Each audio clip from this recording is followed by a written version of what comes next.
Ulonga tabati yada tó yẹ kó máa da ifá. Inú tó yẹ kó jẹun lọ fi bí pa. Ọbàtálá ọba takuntakun. Ṣàngó Èṣù Ògún Ọya Ọ̀ṣun. Ìwọ ló ń bọ̀ nílé yìí. Kí ni ṣẹ̀ṣẹ̀ tán ṣe nílé yìí o? Ó jẹ́ lọ jára rẹ̀. Lafayette, peace and power, family. Welcome to another episode of the African Spirituality Experience. I am your host, Ase Cashapp, and we are back in the booth with another late night nightcap for the Ase tribe and these Ase streets. And we are back with none other than the master teacher, Professor Kaba Hiawatha Kamene. Peace and power, Professor Kaba. How you doing, man? Oh, man, peace to you, my brother, Ase Cashapp. It is such a pleasure to be back with you, to have this type of conversation, and just I've been looking forward to it. So it's good. I say, oh, yes, sir. You and me both, man. It's been a little while. And every time we do it, it's always like a family reunion. You always get together, you know, and have great conversations, great discussions, great input from the tribe, from the community, from all the, you know, students that you've touched and spoke to and taught across the globe. You know, everybody comes up and shows out and shows love, man. And shout out to everybody. New members to the channel, new members to the Patreon, new members to supporting the tribe, because they're always leaving a lot of dope comments and feedback, you know, on the podcast that we do in regards to, you know, just the level of wisdom that you've shared with the culture for such a long long period of time in the body of work, you know, that you have covered from the books to the documentaries to the presentations and they're always remaining as humble and as cool as a polar bear's toenail. You know what I'm saying? Like, and that's one of the things that people love, you know, to share about their experiences with you. So I'm like, yeah, firsthand, if you've ever met them, you know what I'm saying? What you see on TV is what you get in real life. And there's not a lot of people I know that keep it all the way, you know, as thorough and all the way as blood raw as you do. So I definitely want to give a shout out and a salute again for not only for coming through with the tribe, but all that you've done for me on my journey, man. I can't thank you enough, because it's definitely been some powerful learning lessons that I've had, and I can't wait to do whatever I can to pay it forward, you know, to you and to your family as well. Yes, no doubt, brother. I appreciate that, man. Looking forward to it. And this is our time right now. Yeah. The stars have aligned. Yeah. You know, and I know Ase Cashapp, my brother, and to the family that's on board, and for those that will see this at a later date, I know you're looking at something, and particularly for our children, because they pick up the reality of what they see. Yes. Okay. We as adults have had experiences, so we look at things from a certain perspective. Mm-hmm. Our children are live, and what they see is what they perceive. And what I want to tell them all the time is that it's going to be all right. Dr. King said, we got some difficult days ahead. Oh, yeah. But it is in that difficulty of the day that will make the rewards of our end result that much better. I say. It's our time. It's our time. Yeah. Oh, yeah.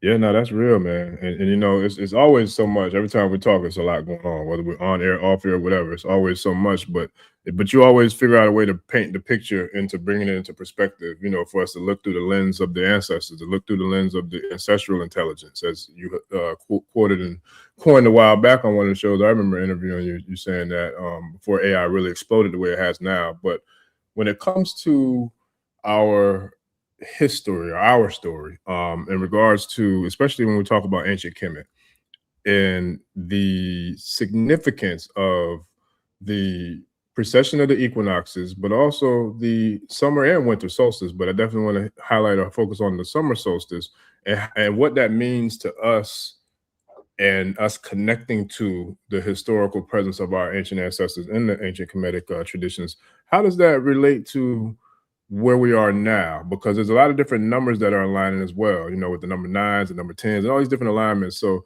when it comes to the significance of the summer solstice and the precession of the equinoxes in regards to who we are right now in this day and time, how does it all kind of tie together, Professor Kaba? And can you break down the significance in what the precession of the equinox means, as well as the summer solstice? The key to the precession of the equinox is that our ancestors, see, this is what dates the antiquity of Black people. Sure. And to do that, this is what I did in my college classes. This is how I taught. Before I taught the precession of the equinox, I opened up my class by saying, okay, I said, let me tell you a story. Mm-hmm. And you've got to give back to me from the rawest, RAWEST, the rawest way, what you're experiencing. Mm. I said, I'm talking to you. Mm. And all of a sudden, somebody comes through this side door. And they come and they stop and they look at you at the class. And then they go out that side door. What can you tell me? Now, there are some people that's going to add things in. I said, no. I said, what did you see happen? And they said, we saw a man come in that door and he came to the front. He looked at us and he went out that door. I said, that's good. That's exactly what I want you to say. I said, now let me ask you this. I'm talking to you. I keep talking to you. And then all of a sudden, the same man comes in. That side door comes, stops, looks at you, walks out side door. What can you tell me now? Well, he did it again. Same man. He did it again. And I keep talking to you. Okay. And then all of a sudden, same man comes through that door, comes in, stops, looks at you, goes through the same side door. What can you tell me now? Some people say, well, it seems like it could be a pattern. And I say, that's good. And how many times has he done this? He said 3 times. I said, okay, that's good. I keep talking to you. Certain point, man comes in, walks across, looks at you, walks out the side door. What can you tell me now? They say, we're pretty sure it's a pattern. Somebody in the class says, let's time him to see how long it takes him to see if it's a cycle. All of a sudden, man comes in. At that point, that's when the class begins to time him. Comes in, looks, timed it, go out the door, timed it. Still timing. I keep talking to you. All of a sudden, he comes back in. You clock him. That's what it took to get him to the door. I say, okay, you know how long it took him to come to the front of the class? We clocked him. Left, clocked him. Okay, altogether, that's 5 times. Before anyone thought that it was a pattern, and anyone even thought to time him. Now, here's the key to the story. Now go to the precession of the equinox. See, because I like science, family. I try not to get into emotion and try to break it down to that point. That we're putting things in that are not there. We are adding things in. Just what you see. 5 times. They clocked him. On that 6th time is when it's set in stone, so to speak. That's the precession of the equinox. When he comes through the door, he comes and he looks, he leaves the side door, comes back around and does it again. The people in the class know it took 3 minutes and 25 seconds. Okay? That's a precession of the equinox. Now let's look at the precession of the equinox so that you can understand that our ancestors could not have developed this calendar the first time. They had no idea. They were looking up. They had no idea. But pretty soon as they looked up, all of a sudden, that same constellation, that same star system, that same place within the cosmos came back. It took them 5 or 6 times to figure this out. A precession of an equinox is what is also known as the Great Year. It is approximately 26,000 years long. There are 12 houses. And just like our houses, we have Aquarius, we have Pisces, we have Aries, and on down the line. The 12 houses that we have over a year, the precession of the equinox has it, except it goes backwards. Okay. So what I'm saying is that you go from the age of Pisces, okay, from the age of Aries to Pisces to Aquarius. Now, each house is approximately 2,160 years in length. Now, multiply that by 12, and I think my math says that's 25,920 years. But our ancestors understood that there is the only thing that is sure about the cosmos is that it is not always sure. So they put in 80-year play, adding that to 25,920, and that became 26,000-year calendar. Okay. Now here's where religions come in. The age, when you're dealing with the age of Aries, Aries is represented by the ram. But what is a ram as it relates to Kush Kemet? That is Khnum, that is the creator. Okay. But a ram is an adult male sheep. The mother sheep is called a ewe, E-W-E. A baby sheep is called a lamb.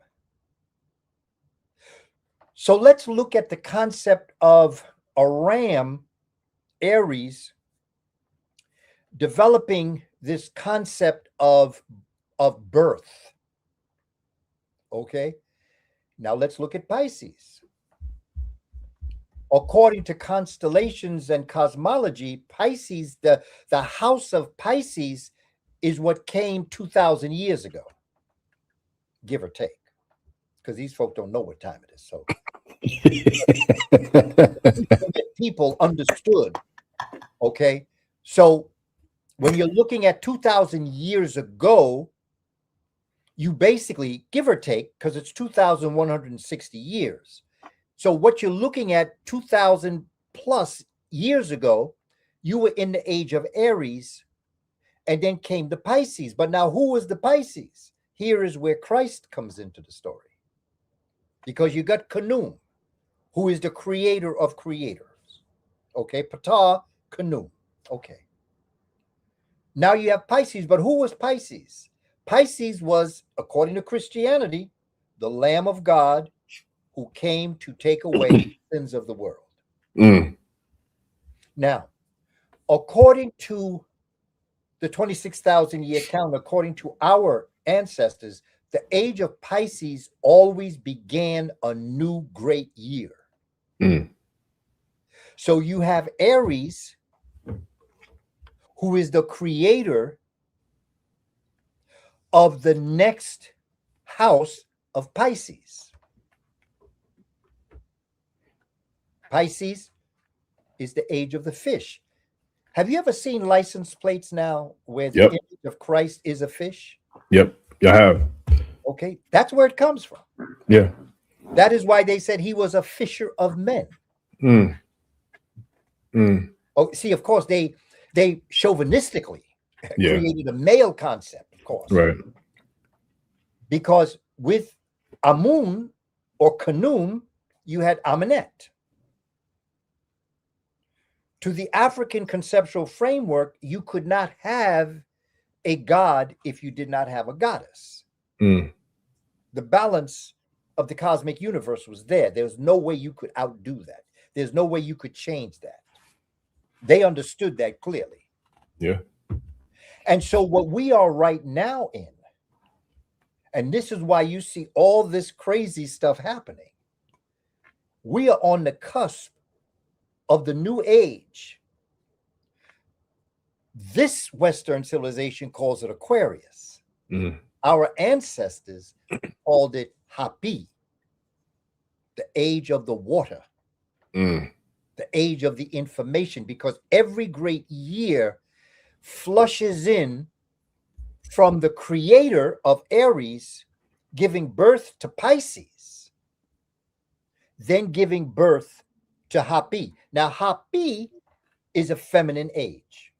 And that's why you see a lot of women making moves. Yeah. Oh, yeah. Particularly black women. Yeah. Kicking folks to the curb, too. You can see it. Yeah. It's all around us. Moving issue right up out the way. But now, brothers, let me tell you something. I'm not talking about gender. I'm talking about energy. Okay? Because each and every one of us, we are half man and half woman. Yeah. By having a mother and a father. I have my mother's X chromosome and I have my father's Y chromosome. My sister had my mother's X chromosome and my father's X chromosome. And so when you look at our reality as a people, when I say that we're going into a feminine age, it is as much our age as male gender as it is a female gender. Yes. Because we have the energy within us. And that's what becomes very important. That X energy is in us. That X energy is what is shaping us to reach out to our sisters. Many of us. Not all of us. Should be all of us. Yeah. Should be most of us. But right now, we're still working at it because we're coming up out of being enslaved and being dehumanized for a while. So you got to give brothers a little chance to kind of get the cobwebs out the head. So we move forward with this understanding of how important the feminine energy is. So this is where we're going now. Every age lasts 2,160 years. So 2,000 something years ago, we left the age of Aries and we went into the age of Pisces. Now we're on the cusp of leaving Pisces and we're on our way into Hapi, or what is called Aquarius. And so that's the great year. But let me go back to my original explanation. How many times did our ancestors have to experience 26,000 years to come to understand they could clock it? You said 6, right? Well, 5 or 6. 5 or 6, okay. Because I always leave room for the reality of what we face. Gotcha. What's important, it wasn't the first time. Yeah. So it wasn't 26,000 years. It wasn't the second time. Because there's no way anybody knew it was a pattern. Yep. It probably wasn't the third time.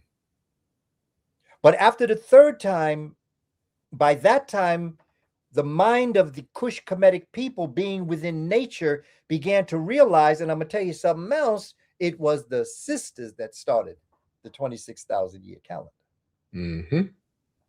Because you ask yourself, well, you know, what purpose would a human being have to count?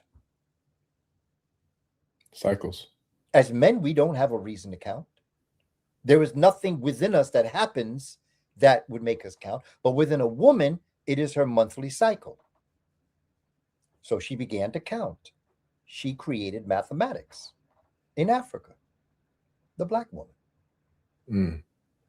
And then as time went on, we're talking about thousands of years now, and the handing down from mother to daughter, this legacy of the cycle, 28, 29, sometimes 30-day cycle, she gave it to them. And then all of a sudden, women began to look up into the heavens and saw that there was a celestial body that also went through a 28, 29-day cycle and had 4 versions of that cycle in the month. The egg within the woman goes through 4 cycles. She also looked up and saw that this, what's called the moon, had a lunar cycle. It also was a 28, 29, 30-day cycle. She also saw that it also had, you know, a half moon, a full moon, It had 4 cycles. So she invented astronomy. Now, the fundamental lowest common denominator of what creates math is counting. What's the evidence? What's the first thing we teach children in math, whether it's at home or in school? I know I was a kindergarten teacher. It was counting. After counting, we then taught symbols of counting. For instance, in math, when I taught kindergarten, sometime even first grade, we had what's called manipulative, like sticks. Okay, 1 stick, 2 stick, 3 stick, 4 stick, 5 stick, okay, sticks. But those are just sticks. Now, all of a sudden, we start to teach the children, well, you know something? Instead of always having 3 dashes representing 3, I'm going to show you a symbol that represents 3. I'm going to show you a symbol that represents 5 sticks instead of always having to carry around sticks. So then out of the counting comes symbology. And so then you teach shapes. Square, circle, triangle. What is that? Now you're teaching geometry. Because that's what geometry is. It's the study of shapes. And in this study of shapes, you are studying geometry. Geo means earth. Metry means measure. You are measuring the earth. When you study these shapes, you come to realize that there is one shape that dominates the cosmos. And that's the triangle. And so when you're in high school, the first year you study algebra, which is the search for the unknown. When you find the unknown and learn the formulas to solve for the unknown, you then apply it to the measurement of the earth, which is the sophomore year math, which is geometry or geometry. After you begin to figure out the earth, you start to look into the heavens, you begin to realize that there is a dominant shape, and that is the triangle. So then you start to measure the triangle, or you study trigonometry, which means the measurement of the triangle. And then after you measure the triangle, then you study the cosmic universe, and you begin to calculate the cosmic universe as above, so below. And that's when you study calculus. I wish I knew when I was younger what I know now about math. I used to teach my children this in my classroom, my own biological children, but the children in the classroom. Because math is a beautiful thing. Math is beautiful. Science is beautiful. Math is the language of science. Just like you study the alphabet and you begin to read that literacy, the same is true when you're dealing with math and science. Math, all the formulas that you study, the associative property of math, the distributive property of math, okay, the communicable, the commutative aspect of math, studying these manipulations of math. When you study the order of operations, all of those are formulations that come out of your early days of symbology and studying numbers. But then there comes a time when, all algebra really is. I taught algebra in a sense in first grade. 1 plus 2 equals what? Okay, 3. But in algebra, you take one of the knowns out and you put an unknown in. This is what Malcolm was talking about, why his name was Malcolm X. You put an X in there. So it becomes 1 plus X equals 3. So now you got to solve for X. But here's the key. That equal sign, ma'at, ma'ati, ma'ati, equals, ma'ati, ma'atikos, mati, mathematikos, mathematics. That's where the word comes from, ma'at. The double feather, ma'at, equal. Whatever you, when you have the sign 1 plus x equals 3, you have to solve for x. But whatever you do to one side of the equation, once you take that number from one side and bring it to the other side, you have to change the operation. So you have 1, you subtract 1 from 1, and then you have x equals 3 minus 1. You solve for x. 3 minus 1 equals 2. X equals 2. 1 plus 2 equals 3. When you solve the unknown, then you can measure the earth, which is unknown, but you can now solve it because you have all of the theorems in geometry. Once you have all the theorems in geometry, you come to realize the triangle. Once you realize the triangle, then all of a sudden now, you've got the mastery of the main shape in the cosmic universe. And once you have that, then you can calculate, and that becomes calculus. Very straightforward. But math, the formulas, is what you use in biology, chemistry, physics, and all of the other so-called sciences. It's very straightforward. Beautiful, tell you the truth. And family, we have to get serious about this. Yeah. We have to teach our children. Because when we take this, see, this is why they don't, that's why they ban them books. Oh, yeah. Yeah. Because once you have this knowledge, I promise you, family, you are going to do an education what Michael Jordan did, what Jalen Brunson did in basketball. You'll take it to another level. You'll take it so that other people have to chase after you to be able to understand what is actually going on. You can do, and the reason why we're so great in sports and entertainment is that's the only place they really hold us in. Yeah. Because once we get into education, it's done. Yeah. We were the one that brought it there. Mm-hmm. They never understood it. It was too deep. Yep. So they vomited it back up. Because you know, when you eat a rich meal, you ain't got the enzymes to digest it. This is what Wade Nobles teaches us. Shout out to Dr. Wade Nobles. Yes. So when the Greeks and the Roman, well, the Greeks in particular, sat at the feet of the Kush Kemetic African people, and they were given this rich meal of wisdom and knowledge, they didn't have the enzymes to break this down. Mm-mm. So they vomited it back up. That's Western civilization. Mm-hmm. So what I say is don't throw the vomit away. Okay, you know, you don't want to spend too much time looking at it. You don't want to smell it. You don't want to eat it. Right. Examine it. Because like all vomit, the original meal is in that vomit. Mm-hmm. And once you find out what the Kush Kemet people were cooking, then you can cook the meal yourself. That part. Because you have the spiritual and intellectual enzymes to break that meal down. Yeah. Understand that.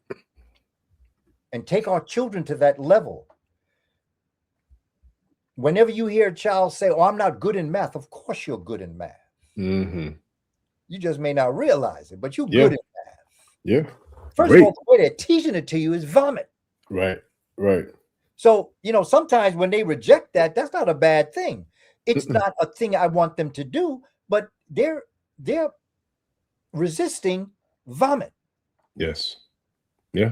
But that's why we have to figure out what they were cooking in Kush Kemet and recook that meal. See, when it comes to calendars and what we are living in what's called an agricultural, the Gregorian calendar. We're dealing with a calendar that is agriculture. There's nothing wrong with this calendar. Of course, we got all the months wrong. All the months are wrong. Mm-hmm. Okay. Starting with Augustus. Yeah. Okay. Because look at September. Okay, Sept. When you think about when you put numbers to the months, September is 9. Okay. But in reality, September is 7. Look at October. We say that's 10. But in reality, that's 8. Look at November. Novo. We say that's 11. But really, that's 9. And then you have Deci. We say that's 12. But it's really 10. January, that's 11. And then February is 12. But hold on a minute. Have you ever wondered why the sign of the month comes in the 3rd week, but you say the first of the month is number 1? See, our ancestors didn't look by October 1st, September 1st, okay, December 1st. They went from sign to sign. That's their calendar. Remember the precession of the equinox. They went sign to sign. They didn't have no first of the month and then the 3rd week, like the 20th or the 21st, like for instance, when we celebrated the summer solstice, June 21st. Yes, sir. Okay. You know, they would go from June 21st to July 21st or July 20th, give or take. So what we got caught up in is taking one calendar and making it the only calendar that we live by. You have a house calendar, which goes from house to house. So then you have February, which is coming up out of Pisces, and now you're going into March. And what is March? March is spring. That's the new year. That's the rebirth of the earth. And what happens on the planet? Everything starts to grow, particularly in the cold weather. You know, the resurrection of what died in the winter comes to life in the spring. Same trees, same life, same person that you are. You resurrect yourself after you've died in the winter of life, because our ancestors said when you were born, your spirit died and was encased in a tomb that you call a body. And then when your body died, it released you back into the place from whence you came, which means that your spirit was resurrected from the death that existed in life. And the purpose of your life was to leave the earth better than how you found it. And in doing that, there was a place for you in Amenta, which is heaven to the Kush Kemetic people. Amen, Ta. Amen, the hidden. Ta, land. Amen, Ta, the hidden land. There is no such thing as death. To our ancestors, what we call death was but another doorway in the temple of immortality. That part. Energy and science, energy cannot be created nor destroyed. Your energy that's encased in your body has always been around. It has been around from before the beginning began. And your energy will be around after the end comes to be. There is no death. Energy will always be. And you are energy contained in a physical body. Mm. See my hand? Okay, this is matter. Matter. But what made my hand rise? You can't see. That's energy. That's spirit. Ain't no religion. Spirit is energy. And it's a beautiful thing. And it's carved on the walls of Egypt, Kush Kemet. It's written on the papyri. It's part of the pyramid text, the coffin text. That's why I wrote my book, Spirituality Before Religions. Because I really wanted us to understand where all those scriptures came from. Be it Christianity, Islam, Hebrew, whether it's Rosicrucian, Zen Buddhism, Confucius, whatever you want to call it.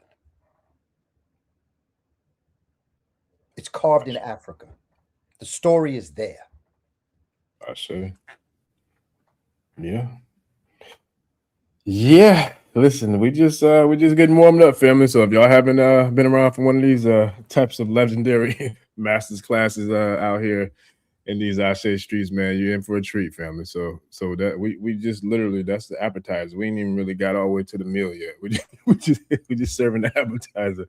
But and man, that was a phenomenal response, Professor Kaba. So, you know, I was, as I always do before we speak, I always like to do my little research and study and all that to come up with different types of questions, but just different ways to go into deep thought into that magnificent mind of yours. So one of the things that I did in the process of that was I revisited the Kybalion and, you know, the Hermetic principles in regards to what we're talking about now with the dualities of existence, but so much more. But when you were speaking about the significance of the feminine, the age that we're transitioning into, you know, as we move through this next sign and cycle, that the feminine energy is going to be, you know, the dominant force as far as this water age that we're going to.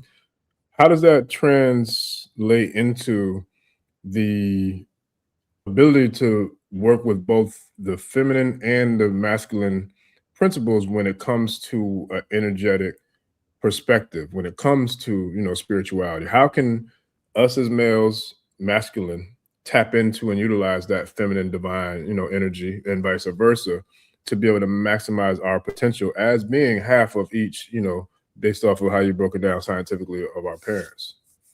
I believe it's already there. You just have to recognize it. Gotcha. Recognize that it's there. Accept that it's there.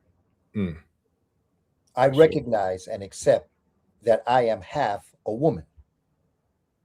I recognize that. Now I don't get confused in other topics. And I realize that my daddy's Y chromosome is what made me a male and made my sister, his X chromosome, made her a female. And that is what's called the accident at birth or conception. And so, for instance, recognize what the energies are. You see, this is what the Orishas are. Yeah. This is what the Neteru are. Yep. Okay. I have Oshun, Jemaja, Chango in me. Ashe. It's all up in me. Yeah. And it's according to who I want to call up that decides who's going to do what they're going to do. But you got to know that it's there. And if you're a woman, you have to understand you have Shango. Yes. Okay. And so, Obatala, it's there. Yeah. Accept it, embrace it, understand it, know it. And don't let people make you think that there's something wrong when the only thing wrong is them. Yeah. Yeah. Yeah. Okay. For example, a mother is outside with her baby in a carriage. A person, demented, mentally challenged, approaches as if he is going to do something that's going to hurt the child. The mother comes and stops the event from occurring. That's not the mother in her. That's not the female energy in her. That's the male energy of her. That is the protective spirit. That's the protective energy in that woman.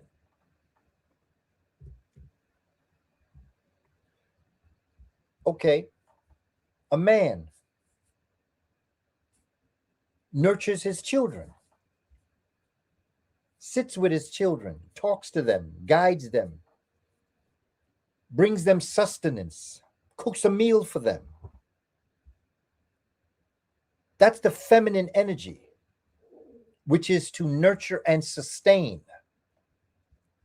That's not the father in him. They say, oh, you're such a good father. No, that is a father who is using the female energy of sustenance and nurturing. These are the energies you have to understand. When you study the Orishas, understand that, you have them all.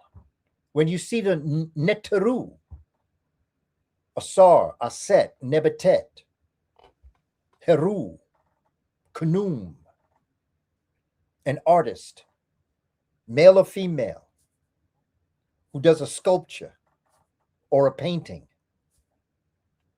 You are a creator. Just like they show Kanum at the potter's wheel, creating. That's where the story of Adam and Eve came from. Mm. But it wasn't a man. And then God put Adam to sleep. I just want to know what kind of anesthesia he used. Put Adam to sleep and took out a rib and created a woman. Now, family, okay, you with due respect, I understand and I respect. But family, I have a problem with that story. I have a serious problem with an idea that God, because first of all, God would have had to have had hands to give Adam the anesthesia That part. and then perform the operation to take his rib out. Now, why his rib? Took his rib out and then created out of Adam's rib Eve. But nobody tells you the original story of Lilith. Lilith was equal to God as Adam was. No one talks about Lilith anymore. Google Lilith, Lilith. Don't believe a word I say. Look it up. Look it up. Lilith. This Adam and Eve story comes off the walls of Kamene. Yes. That is Asa and Aset. Yeah. See, these are the things that we have to get to. We must break the hold that Western civilization has on our minds. Yeah. You got to break from it. Yeah. Now, that's frightening to some people. Yeah. Some people call me a heretic. Okay. They say sacrilegious. Because I,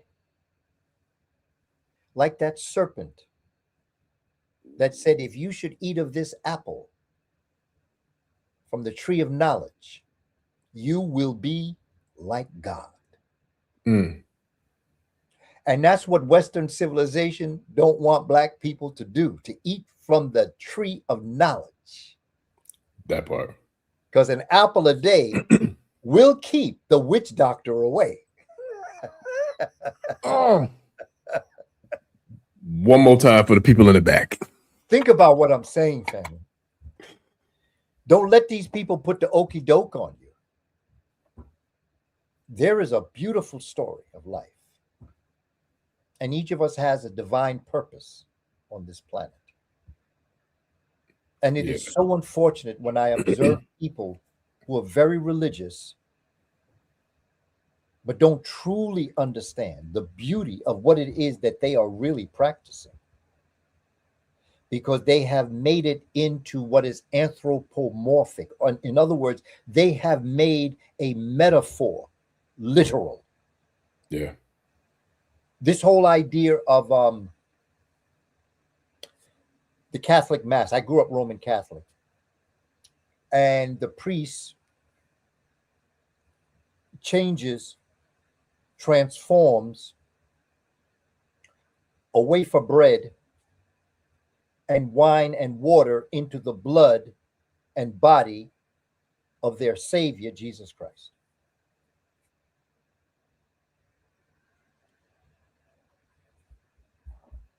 Now, in the pyramid text, and in my book, Spirituality Before Religions, I take you through the pyramid text and I take you right to the actual utterance.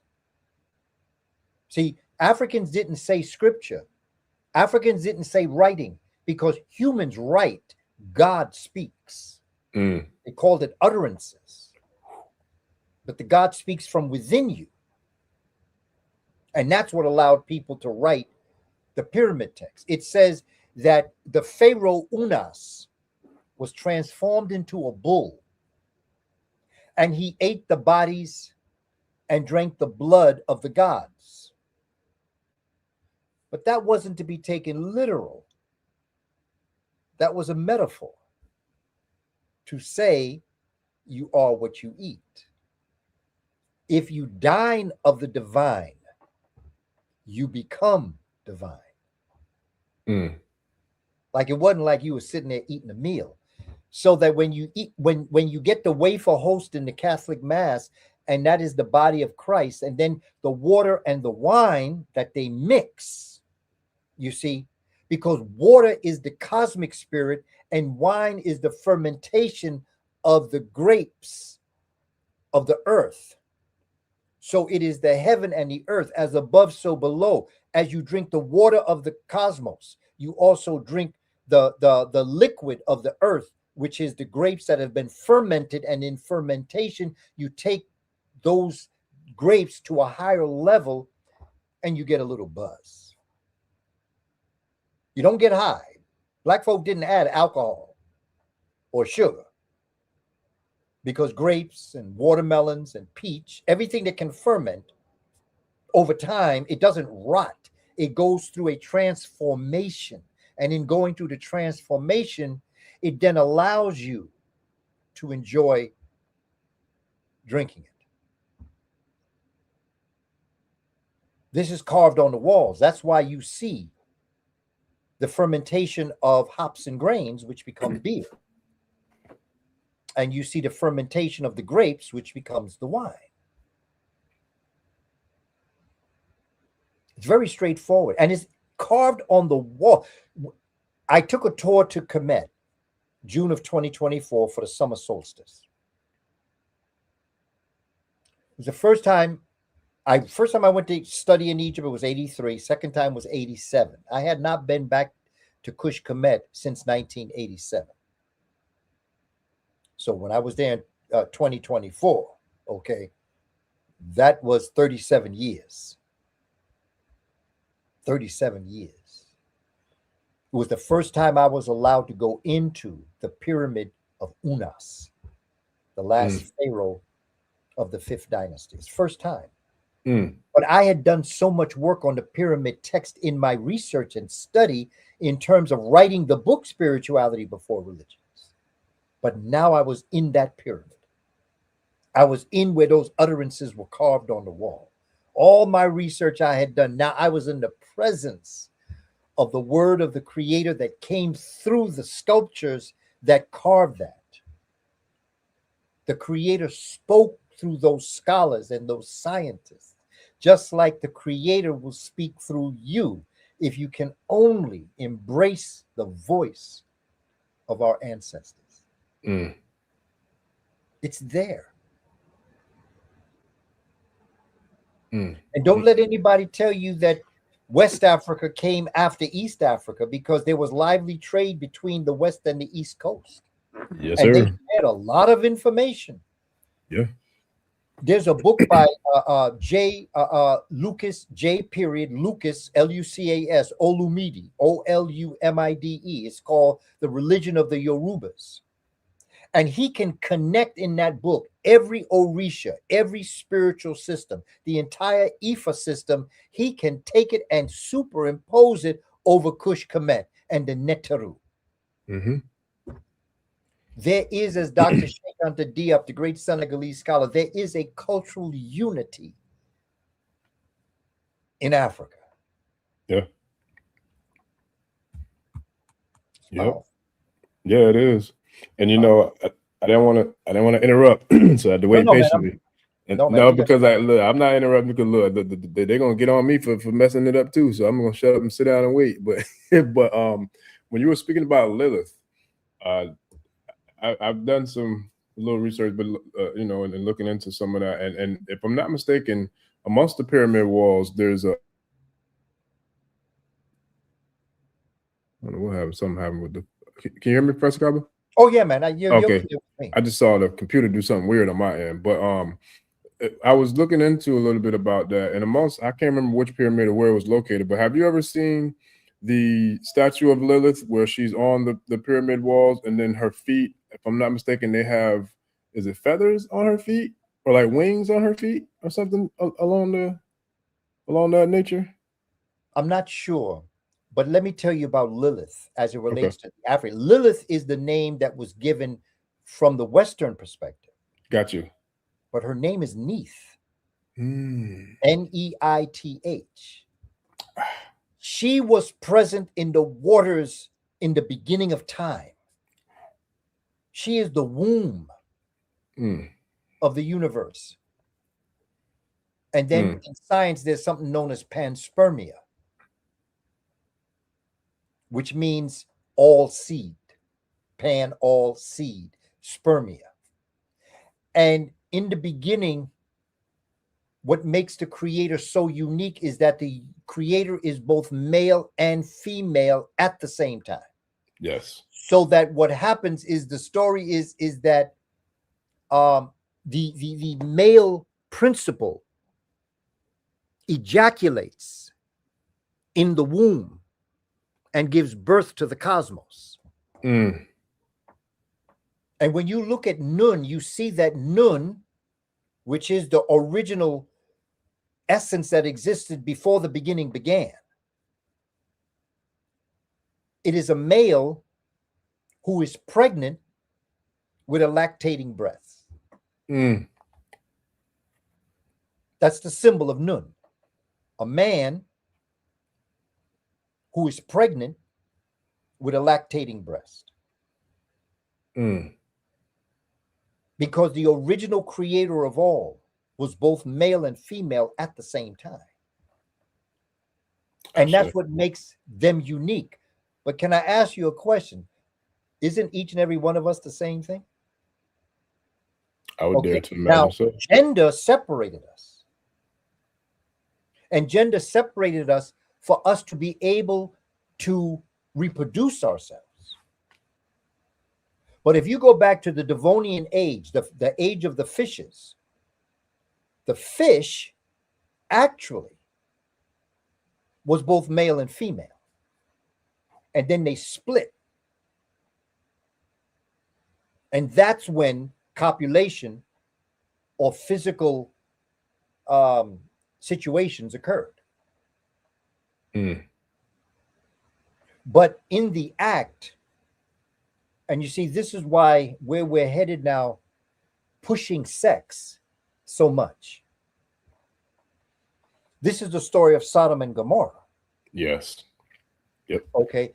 Sodom and Gomorrah really didn't exist as Sodom and Gomorrah. But there were civilizations like in the Greek civilization and even in the African civilization. Okay. So it's important to understand, that we can't put the blame all on non-melanated people, because we as Black folk were messing up too. Oh yeah. And we have to accept that. Make sure we never make those same mistakes again. Yeah. Yeah. But the idea is that the act of reproduction is not just reproduction, it's also rejuvenation. Okay. Okay, let's go a little bit further in this so we can understand this. Cardi B, Megan Thee Stallion, they did a song. Oh, wow. When I heard that song, my brother Orisha, I did a podcast on it. Wow. Yeah. Listen. To tell the story of what that is. That's the beauty of genius, though. That's the beauty of your that's the beauty of your genius, because you can take what some people will look at as a very derogatory song and lyrics, but then transpose it into something that's a teaching lesson or a teaching moment. And those conversations, man, that's powerful. You know, brother, when a man and a woman come together to have that divine, sacred, higher consciousness relationship, when a man knows what he's doing, he attracts the woman through her magnetism and his electricity. Yes. The man so impresses. I'm trying to say this the best way I possibly can. So impresses the woman that her excitement in him allows her to release a sacred liquid. Yes. In her body. Mm-hmm. That's what WAP is. Yeah. Yeah. A sacred elixir. You see, that is a sacred liquid. And so it also allows the man to enter her with the least restrictive environment. Yes. But at the same time, that is a sacred liquid that engulfs the man's member. And literally, as he excited her, she excites him. Mm-hmm. You see, we don't talk to our children like this. Yeah. We don't allow them to because it is a sacred act. I used to always tell children, you know, when I was teaching in middle school, you know, children do a lot of different things, okay? And they knew to stay off of exit 10 because I was on the 4th floor. My center was on the 4th floor. I never took the elevator. I always walked down exit 10. Mm-hmm. That was my exit. All the children knew, if you're going to do something, don't get on exit 10. Okay? Because at the time, my name was Booker T. They said, Brother Booker T, we'll catch you. Oh, yeah. Okay? Before some of the young people knew it or some of them didn't hear it, I used to catch them on the staircase. And I used to catch them doing certain things. Oh, yeah. And I used to ask the brother, I say, young brother, no, don't run. Right. I want to ask you a question. I said, if she was willing to put you in her mouth, how many other brothers did she have in her mouth before you? Mm. Do you know where her mouth has been? Mm. And I used to tell the sister, let me ask you a question. If he was so willing to allow you to do what he did, how many other young ladies has he done that with before he came with you?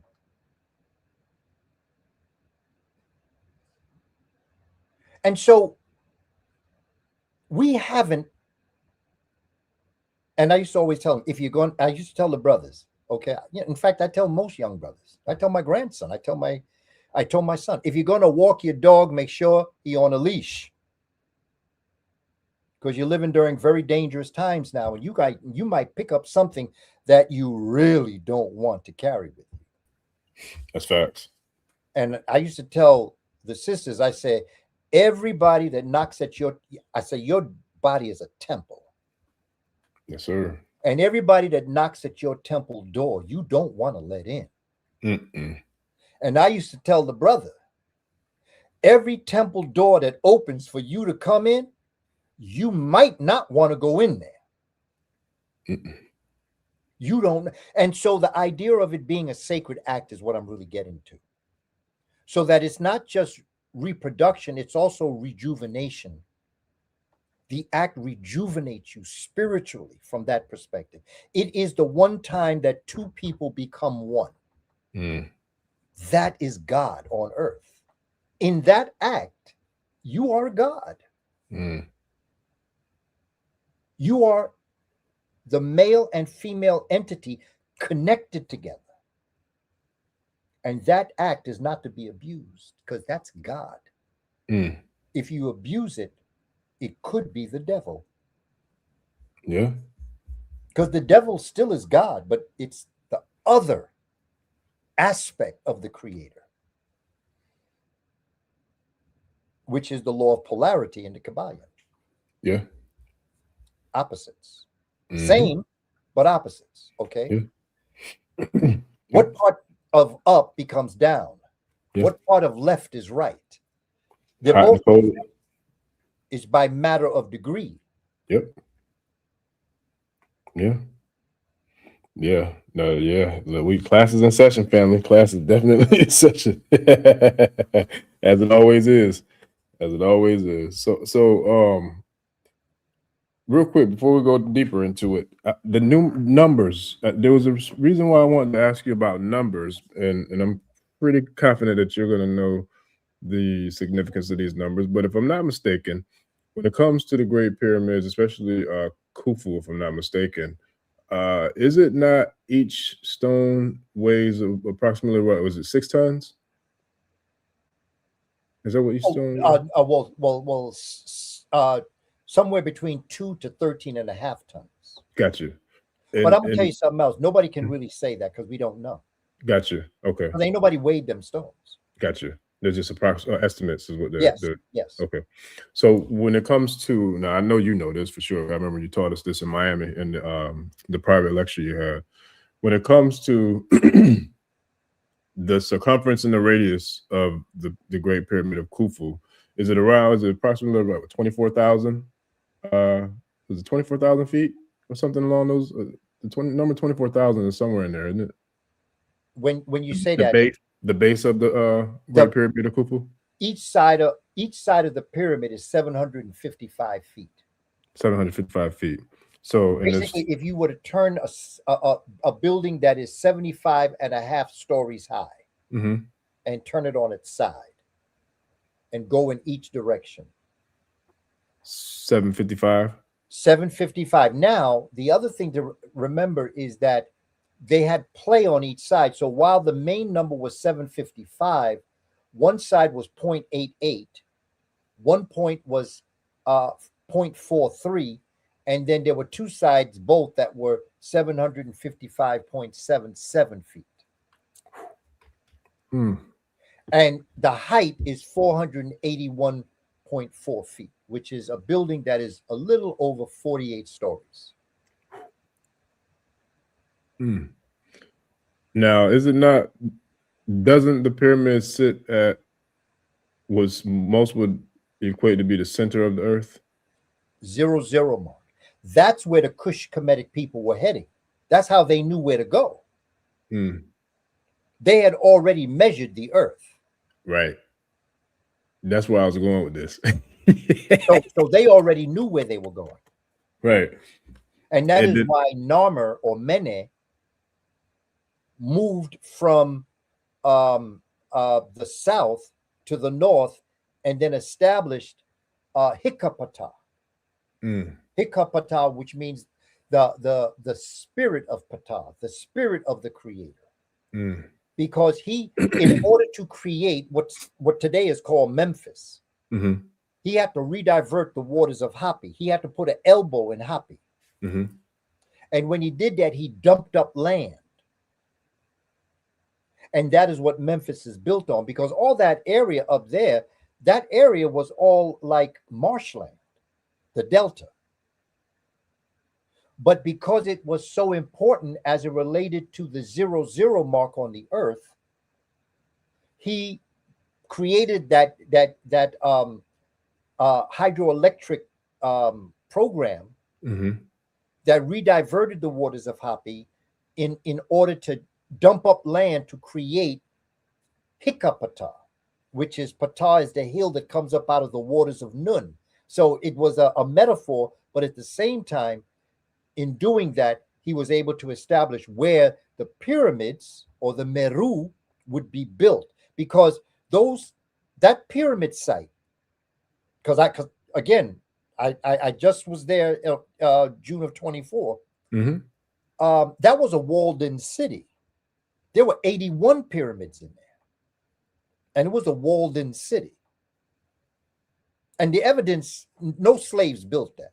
Mm-mm. There's evidence of the workers. Okay. You could not have people enslaved to do that.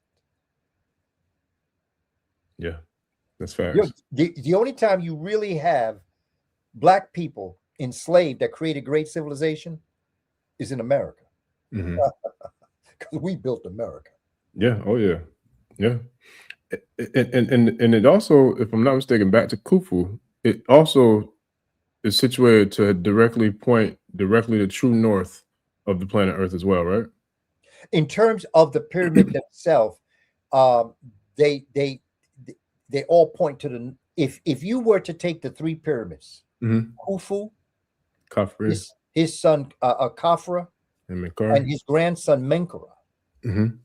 If you took all of those and went to the north side of the pyramid and go to the entrance, that's like a telescope. Mm. And all three of those pyramids point to the North Star. That's what gave them the 26,000 year of the wobble of the Earth that circled the pole star. I see. And that's why my webinars. All of this I have in my webinars. I explain it and I show you how the Earth on its tilt, how it points to the North Star. Yeah. And all of the three pyramids are like telescopes that they all point to the North Star. Yes. And they all also are the three stars in Orion's belt. Alnilam, Mentaka, right? Okay. Now, because this is dope how this all happened organically too, how we went all the way around. We're talking about the precession of the equinox, and then we went into the summer solstice, and then we went all the way around into a whole buffet of conversation, food for thought. And then here we are back. So now when it comes to the solstice, is it Sirius that shines through the temples during the summer solstice? The sun. The sun. The sun. Shines through. Yeah, the sun. That's why we were in Kamene in June of 24, was to be at the temple of Heru. Right. During the summer solstice. In Edfu, during the summer solstice. Mm. And that in that morning when the sun rises, it goes directly into the temple of Heru, and it shines in the Holy of Holies. That's where I wanted to go. So can you break down the significance of how when we go through the solstice, and then when the sun does shine through the temple of Heru to shine on the Holy of Holies, can you break down the significance of that and why you feel like that was such a powerful or such a focal point for the Great Pyramid builders to be able to not only build them in alignment the way they did, but also to be able to, I guess, kind of connect the as above, so below, from the heavens with the sun to the pyramids with shining through the temple of the holies of Heru? You know, brother, Orisha Bami, and to the family that's on board, I think one of the most important things is to understand that we have so much more to learn. That part. About this. And I always say this before I answer questions, because our young people who take this information to the next level, who study this, will take this to the next level to help the human family understand what this is. When the original African people studied, the one thing they came to understand was one thing: nature will answer all of your questions. Astronomy is as above, geometry is so below.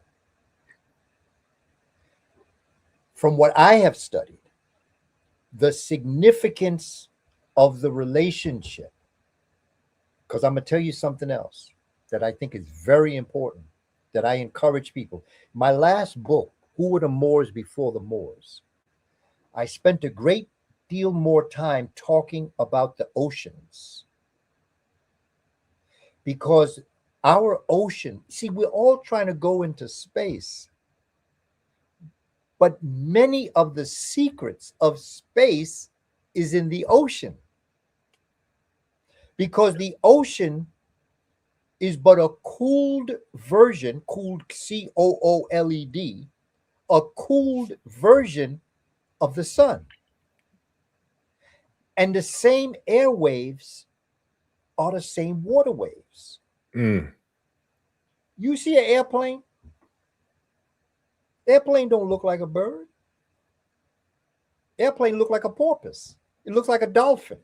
Yep. Birds don't have that tail in the back. Yeah. Dolphins do. Mm-hmm. And when dolphins are moving through the water, you see them move those fins. Mm-hmm. When you're on an airplane, don't you see those wings do the same thing? They retract. Yeah. They come up and at the back of them. Yeah. Yep. When they want to stop, Mm-hmm. when they want to go, Mm-hmm. when they want to turn. Because the airplane is stuck in one model. So what allows it to turn? It has to be the wings. If you watch a porpoise in the water, porpoise does what a plane does in the air. Mm-hmm. Because water waves are exactly like air waves. Mm-hmm. I'm encouraging us to study the ocean.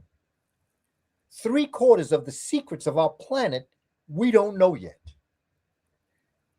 Because Western civilization is not very bright. I was going to say something else, but I'll just say it now. Not very nice. Not very intelligent at all. At all. And you see, family, we have got to cut them loose. Yeah. And return back to the source, which is nature. Mm-hmm. We have to study the ocean. Yeah, it's all right to go up into the heavens. Everybody want to go to Mars. I would like to go down into the ocean. There are living things that we have no idea exist in the ocean. There are huge entities, very small entities living in the ocean. Mm-hmm. There is a plant life that is very much, because remember, in the beginning, the life in the ocean was bacteria. At one time, we were bacteria. And then the bacteria became plants. At one time, we were plants. And then the plants became fish. At one time, we were fish. I'm talking about humans. Mm. And then the fish became amphibians and came up on the land. And they used their fins, the front and the back. The fins in the front became the hands, and the fins in the back became the legs and the feet. Mm. And then that fish transformed into the amphibian that began to use their fins as arms and legs on the ocean. And out of that, amphibians became reptiles. Reptiles became mammals. And the original mammal, was about the size of the top of your pinky digit. Mm. It was called hydroconium. Hydraconium. Research it. Don't believe me. And out of this hydroconium, this little mammal that came from the reptile began to live on the earth, climbed up into the tree, became something that is known as Ramapithecus, was a primate. And some of the Ramapithecines stayed in the tree. Some of the Ramapithecines came down on the earth. The ones that stayed in the tree were Pongids, and the one that came down on the earth was hominids. And because of the way we had to live, we changed the way in which we had to do what we did. And it's only by chance, an accident of climatology, that allowed humans to move through the process to become who we are today. It was an act of, again, I'm not going to say God, but it was a very special intelligence that brought us through a process, because there came a time during, it's called the Great Age of the Apes, like between 25 million and 10 million years ago, that there was a serious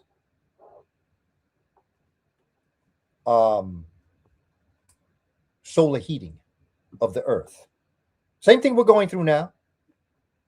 Okay, we're not in the deep part of it, but we're close to it. Global warming. The global warming dried up all the trees and the forests, which made the Ramapithecines, which, by the way, we call apes and chimps and orangutan. It made them go into a certain way of living, which kept them up there, but it gave us an opportunity to thrive on the land. And then the human being went from Australopithecus robustus to Australopithecus gracile, Homo habilis, Homo erectus, Homo sapiens, and Homo sapiens sapiens. And if I believe that there was a seventh form of human called Homo perfectus,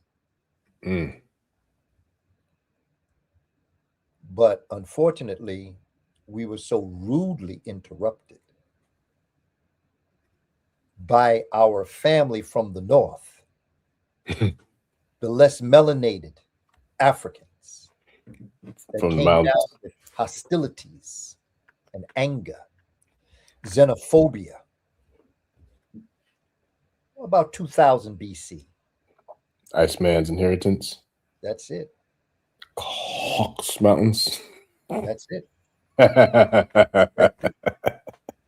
That's who that, and that in a nutshell, so to speak, is our story.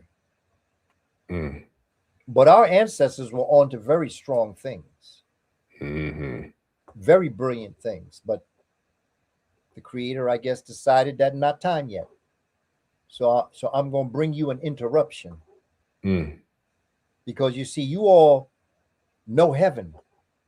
You've been living in heaven. You've been theorizing hell, but you don't know what hell is like. So I'm going to bring upon you a people, your people, that's going to pull a group of y'all out. And they are going to place you in hell. Our advantage as a people is that we not only have the DNA of the knowledge of heaven, we have the DNA of the knowledge of hell.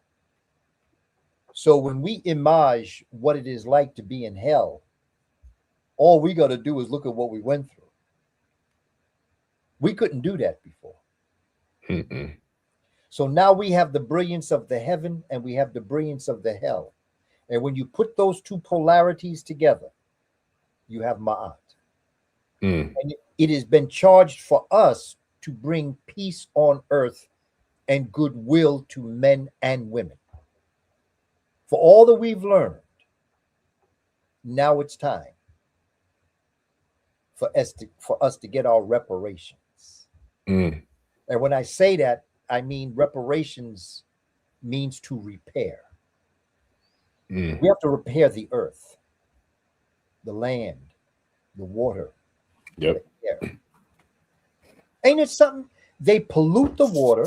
Yeah. They pollute the air. Yep. They pollute the land. Yep. And then they want to sell you good water, good land, and good air. Yeah. If you hadn't polluted it in the first place, I wouldn't have to buy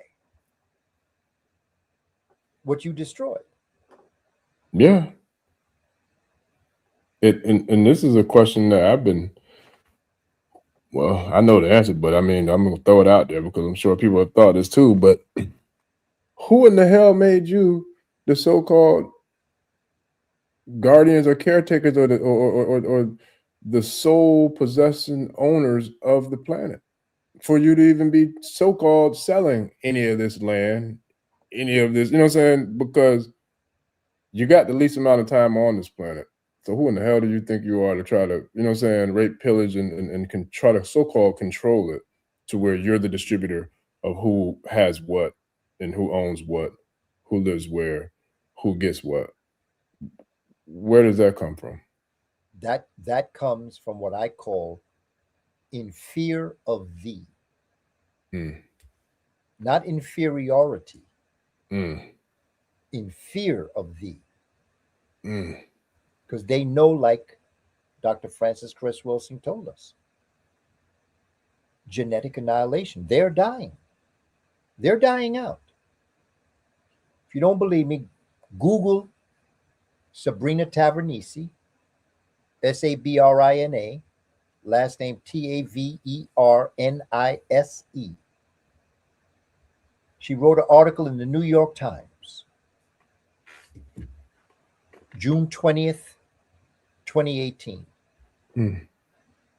where she outlines that there are 26 states in the United States where there are more white people dying than being born. That was before COVID. Europe, here in America with the immigration, everybody talking about immigration, but nobody's talking about really what immigration is. Let me use our brothers and sisters from Haiti as an example in Springfield, Ohio. Those brothers and sisters saved that city. They were brought to Springfield to work. They were brought there to work because they became a tax base. You see, the brothers and sisters who travel from outside of America in, people of European descent don't want to give foundational Black Americans the jobs. They don't want to give them the jobs. So what they do is they bring immigrants into the country. The same thing in Europe. If you want to know what's going on in Europe, read a book titled Birth Dearth, Birthdearth, by Ben J. Wattenberg, Wattenberg. Don't believe a word I say. Read his book on what's happening in Europe with immigration. If you want to know what's happening in America, there's a book that's titled The Death of the West. That's written by Pat Buchanan. He's a Republican, ran for president. He wrote about what's happening in America. See, people of European descent are caught between two worlds. One is reality and the other is unreality. The world of reality says white people are dying out, but you need a tax base. Because since white people are dying out, there's nobody working that the government can tax in order to get the city and the country to function. In Europe, they need a tax base of immigrants, but they're torn between their fear of the immigrant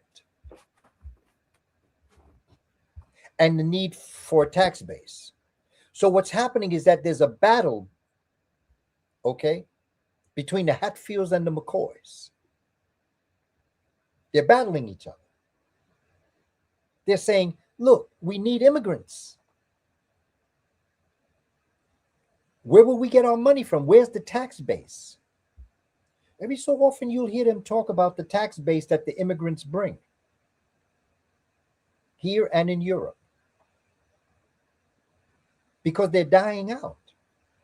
And they didn't want to give us the job. When I say us, I mean those Africans whose ancestry were on the plantations of the United States, the 13 colonies. They don't want to give us the jobs.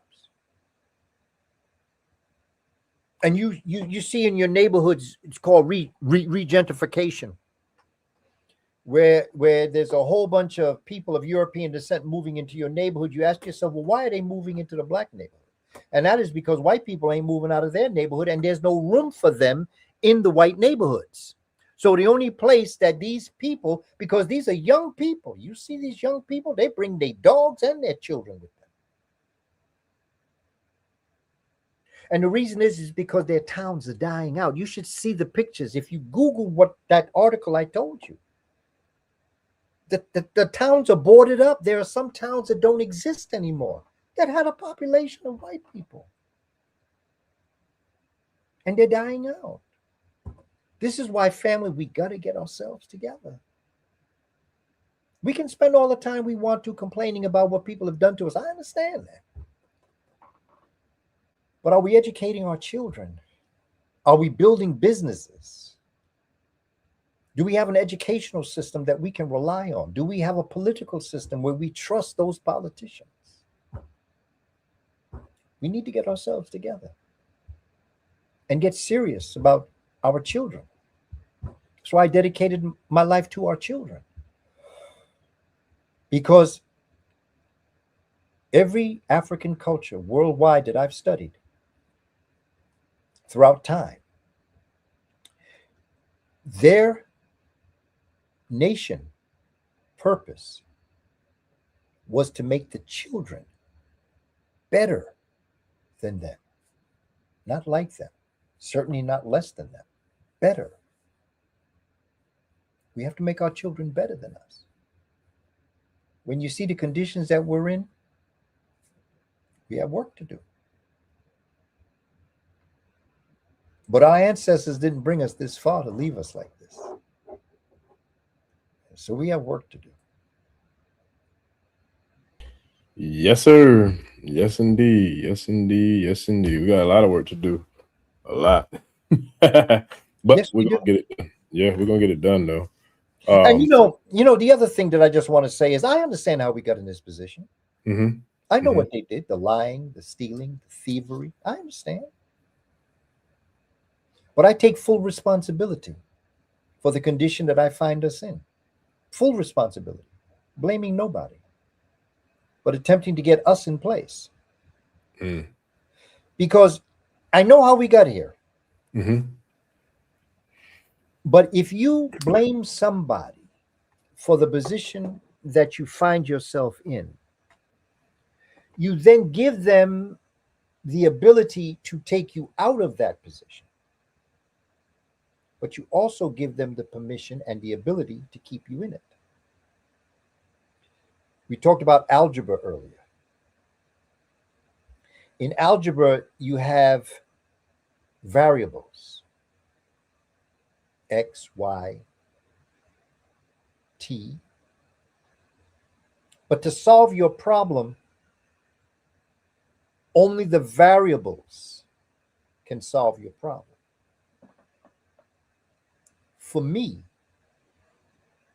white people are not a variable in my problem. So when I do what I do for our people, they have no right to speak because they're not a variable. I didn't blame you. You didn't hear me mention your name. So can you just back up so I can solve this problem? Because I know what my variables are. My variables are we, us, and ours.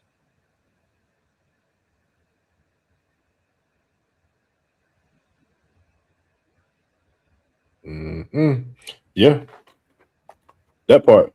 Real quick, Professor Kaba, because I know I had a few people asking questions in regards to the books. Can you list out the name of the book that you spoke about with the brother that I know you told me about it before off air before too, but the one that I think it started with a J and it broke down the comparisons between the Orishas and the Netchers. Can you say that? Yeah, it's a Nigerian brother. Mm-hmm. His name is Dr. J. Period, the letter Mm-hmm. J. Period.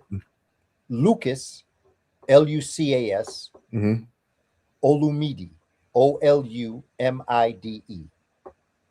Okay. Appreciate that. And then family, hopefully y'all got it on that one. And then also we got several, I think probably new to the channel or new to some of your work. Can you lay down the library of books that you have personally created? I got 3 of them here with me physically. The other ones I believe I got an ebook, and I think there's 1 or 2 more I got to get, but I know this was the first one. Yes, William Leo Hansberry, the original brother that started the first African Studies program in an accredited college, 1922, Howard University. That's an intellectual libation honoring him for all that he did for this information. We have Black Studies programs. We have African Studies programs. We have African holidays. This is the brother that started the process, who was also a contemporary of Carter G. Woodson. Sure. William Leo Hansberry, uncle to Lorraine Hansberry, the great author. The second book is Spirituality Before Religions. Okay. And then if I'm not mistaken, third was Shabaka Stone?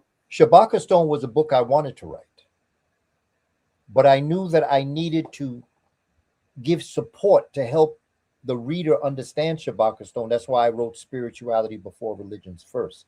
Spirituality is unseen science. Science is seen spirituality. Sure. And the then fourth book is when I brought the Creator down to earth and explained, and that's in Carbon Before Melanin. And then the 5th book I wrote was Who Were the Moors Before the Moors. If you go to my website, www.kabakamene.com, www.kabakamene.com, KABAKAMENE.com. I have a list of my books, and I have a list of my webinars and my quick webinars is teaching methodologies. Webinars is what to teach. Webinars is how to teach. And I have a number of other books that I've put in place, but they're curriculums, which is how to teach. Okay. And then so there was Carbon Before Melanin, and then you also have the 4th one, right? But you got like 2 more. What was it? Well, my 5th book is Who Were the Moors Before the Moors? Because a lot of conversation about the Moors. Gotcha. Yep. Gotcha. Okay. You know, and back in the late 1990s and the early 2000s, I came together with some of the elder Moors in Baltimore, Maryland.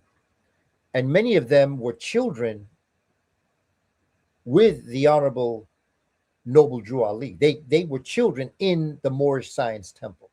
And they contracted me to come out to Baltimore once a month to teach African history. They said, you don't have to teach Moorish history. We want you to teach African history, because when our people understand African history, they'll understand Moorish history better. And so I went out and taught about, so my familiarity with the Moorish Science Temple goes back with the bridge. I consider these elders in their late 80s and 90s who were children whose family were part of the Moorish Science Temple. And so I wanted to write a book that described who the Moors were. Who were the Moors before the Moors? Who were they? We spend a lot of time talking. The Moorish Science Temple is still with us today. There's a Moor that I wanted to include in my conversation. that I felt was very important. And I saw him in Harlem when I was young. He was there. And his name was Reverend Clarence 13X. Yeah. Who would become Father Allah, who would create his organization known as the Gods on Earth. 5%ers, right? 5%ers, yeah. 5%ers. I've worked with 5%ers. Who were the Moors before the Moors? It's hard to understand. And out of the 5%ers came a lot of the hip hop generation. That's why Wu-Tang asked me to be on their album, The Saga Continues. That's what's up. Wu-Tang came out of 5%ers. The 5%ers. Yeah, a lot of the people who I feel like did good work or still doing good work in hip hop came from 5%. If I'm not mistaken, Nas, several other phenomenal artists came out of that movement, or under the teachings, I should say. And see, that's why my book on spirituality before religions, the focus on the science of it is so important, because that's what the 5%ers look at. They look at the science, you know, beyond just the spiritual aspect. Spirituality is unseen science, and science is seen spirituality. If I showed you a coin and you saw the head of the coin, would I have to ask you to believe that the tail was on the other side of the coin? No, you would know. Yeah. Heads and tails. If I showed you a piece of leather, would I have to tell you suede was on the other side? No, because the other side of leather is suede and the other side of suede is leather. And so if I were to say to you, do you see the science of this? I wouldn't have to ask you, is spirituality behind that? Because the other side of science is spirituality, and the other side of spirituality is science. It's one and the same. This is what the Greeks did. The Greeks separated science and spirituality. I should. And in the Catholic Church, when they asked Jesus, see, this is where the science of what happened. Remember when they said to him, did he pay taxes to Caesar? And Jesus knew however he answered that question, he would have a problem. Because if he said yes, then it wouldn't look like he was that spiritual, because he paid taxes to Caesar, the secular, the science. If he said, no, I didn't pay, they'd arrest him for not paying taxes. Damned if you do, damned if you don't. So what did he say? Give to Caesar what is Caesar, and to God what is God. I should. And that goes back to what we're talking about here. Because to Jesus, God was Caesar and Caesar was God. So that's how we got away with answering that question without telling them. I'll tell you another story. I was speaking in a church one time, Baptist church, because ministers have invited me to speak. and I always ask him, I say, you really want me to go? So, but yeah, come on. I think the congregation would gain information from you. And like somewhere in my conversation, good sister raised her hand and she said, all I want to know is Jesus your Lord and Savior. And I said, yes, sister, praise Jesus. Jesus is my Lord and Savior. Towards the end of my presentation in the church, the young brother raised his hand and he said, you know, I've been following you for a long time. And he said, I'm here because I heard you were here. I don't come to church. I just came here because I heard you were in town. He said, but I can't tell you how disappointed I am in you. He said, because all this time I've been hearing you doing all this talking about science, and now you telling me that Jesus Christ is your Lord and Savior? And I said, well, brother, and to the sister that was there, I said there was an important question that neither of you asked me, which you really should have asked me in order to understand my response. And he said, well, what's that? You didn't ask me, who is Jesus to me? You just asked me, is Jesus my Lord and Savior? And I said, yes. And then you got concerned because you thought that I had moved away from some of the thoughts that I've expressed. I said, well, let me tell you, and I'm going to answer you both at the same time. I am Jesus. I am my Lord and my Savior. I am the Creator having a human experience. Everyone online here today, to my family in Trinidad, you are the Creator having a human experience.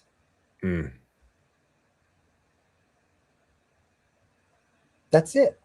And every holy book says it. Don't the holy books say that the Creator created you in his image and likeness? Yeah.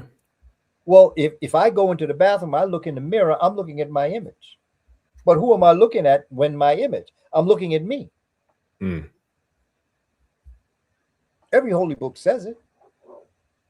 And not just that, but what does a woman see when she looks? If God created woman in his image, God must have created woman in her image. Facts. Science. Yeah. Nothing personal.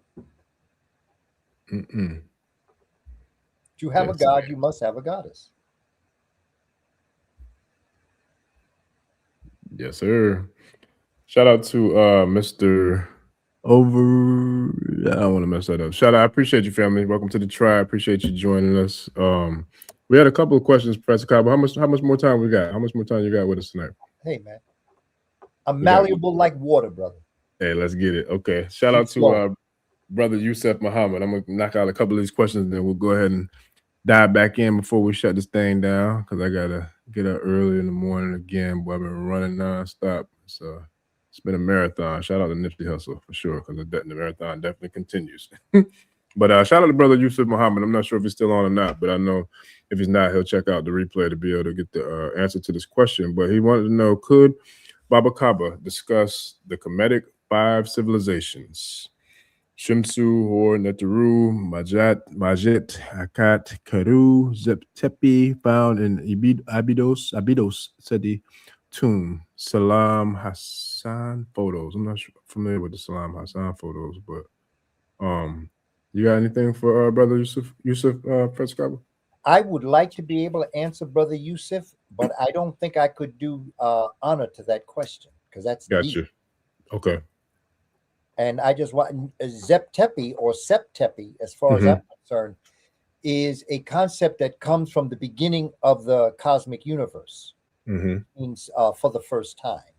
Kepra Sep-Tepi means coming into existence for the first time. That Big Bang would be that. And the development of Qatar. Abydos is a place where they believed was one of the major cities in Kush Kemet, as it related to that's where they said that when Asar was cut up in 14 pieces, his head was buried in Abydos. It was a metaphor. So that's the two that I could possibly answer. Gotcha.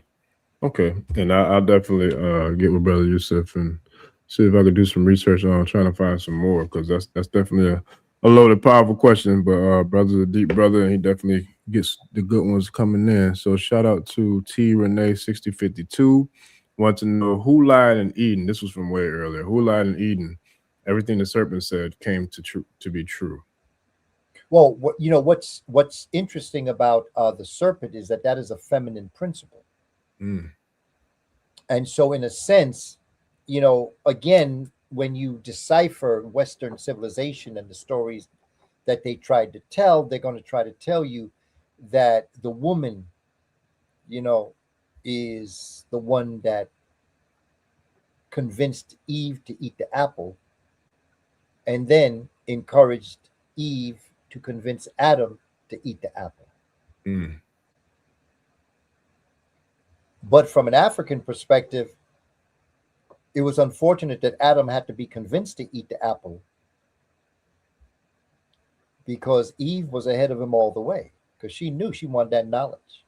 Mm-hmm. They sort of sat there and both ate the apple. Mm. But that was a slave Bible. Because if you ate the apple of knowledge, you'd be better than your master. Mm. Ashe, listen, we got some people in the comments. I'm not sure. It's hard for me to keep up, but keep the peace, family, because some of them are new names I've never seen before. Like, don't come with anything disrupting or causing disruption because we don't do all that, man. So keep the comments polite, friendly, and in the Ashe manner, because I don't want to block nobody, but I definitely will. So let's just keep it pushing in the flow of the Ashe, family, community, environment, how we roll without the friction, the fuckery, or any disruptions. Let's just keep it above, family. So back to the questions, Professor Kaba. This was a good one, man. Shout out to Dunk Bert Keeper. Says, where does the Black Mary or the Black Madonna come in with all of this? And mind you, this was from when you were going deep into the whole story with the Adam and Eve and all the stuff that kind of led us to where we are when we were first starting out. These were some good questions I wanted to share with you. Well, that is Aset. Whether you're dealing with Mary or whether you're dealing with Madonna, Aset is the mother. Right. And it's on her lap that Heru, the resurrection of her husband Asar, nurtures and is sustained by her. Mm. But she also represents a throne. Mm. That's why the headpiece on the Neteru Aset is a throne. Because it was believed that the lineage, the matrilineal lineage, came through the female line. Mm-hmm. And when Heru is sitting on his mother's lap, it's like the man, the Pharaoh, the Neset Biti, sitting on the throne. Mm.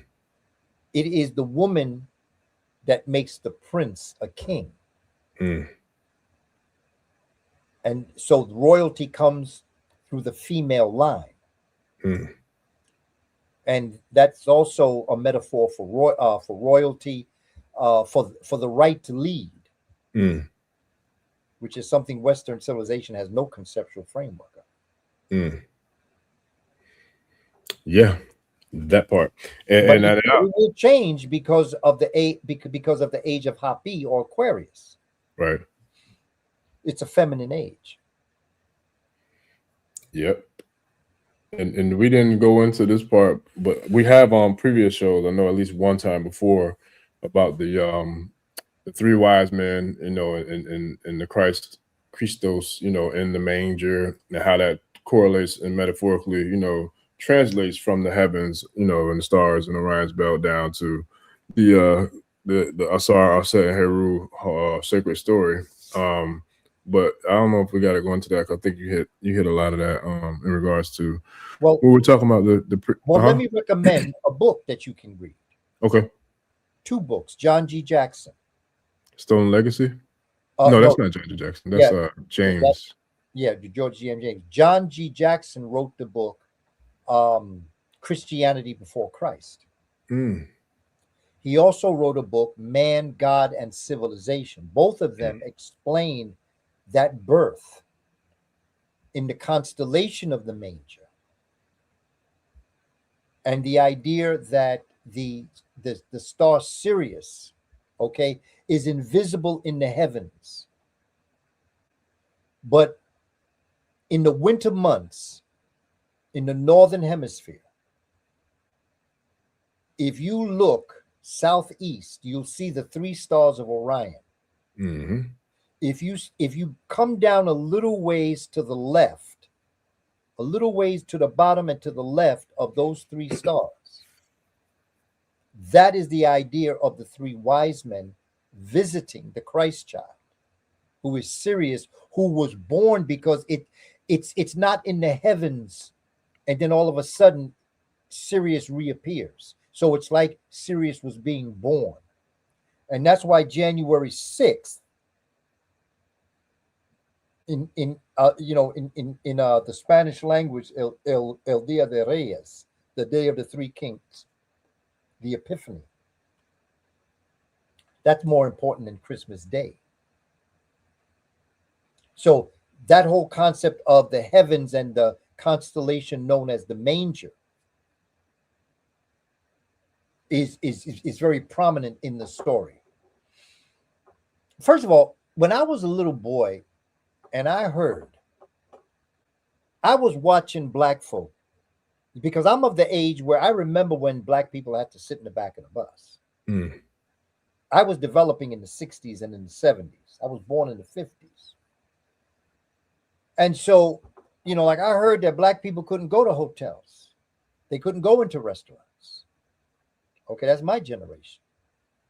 So that when I was learning about Christ being born in the manger, that there was I knew he had to be black. Black Jesus, shout out to Pac. I knew he had to be black because, and I'm speaking in a metaphor, but I'm speaking from a child's mind that's looking at the literal.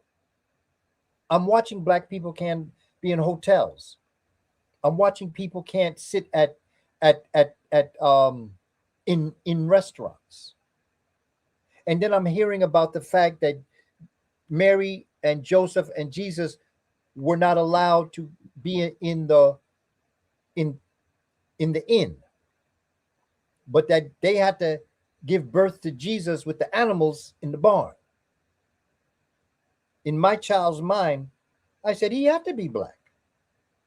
And then when I heard Herod was looking for him, and they had to escape to Egypt because Herod had heard that there would be a child born that would take his place.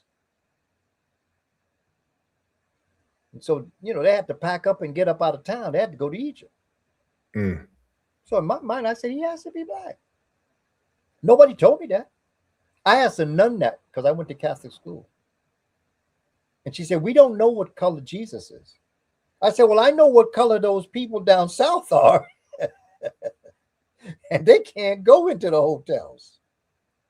Mm-mm. It's how a child thinks. Yeah. But it's pure. And a lot of the time it's really like on point. You know what I mean? Yeah. So I remember, I can't remember when this was, but I remember one time, a long time ago, we was talking. I don't remember if it was on a show or if it was on the phone, but I do remember you saying, if you want to know the truth about anything, talk to a 6-year-old or 86-year-old, because you go find out the truth, boy. Because the 6-year-old really don't know too much better but to say the truth of what's on their mind. The 86-year-old, they done live their life and they don't give a damn how it make you feel. They're gonna tell you the truth regardless of how you feel. That's it. Yes, okay. Let me see. I think it's like one or two more that I had started from earlier. This one I wanted to bring this up too, but I wanted to share this since they brought it to the table. But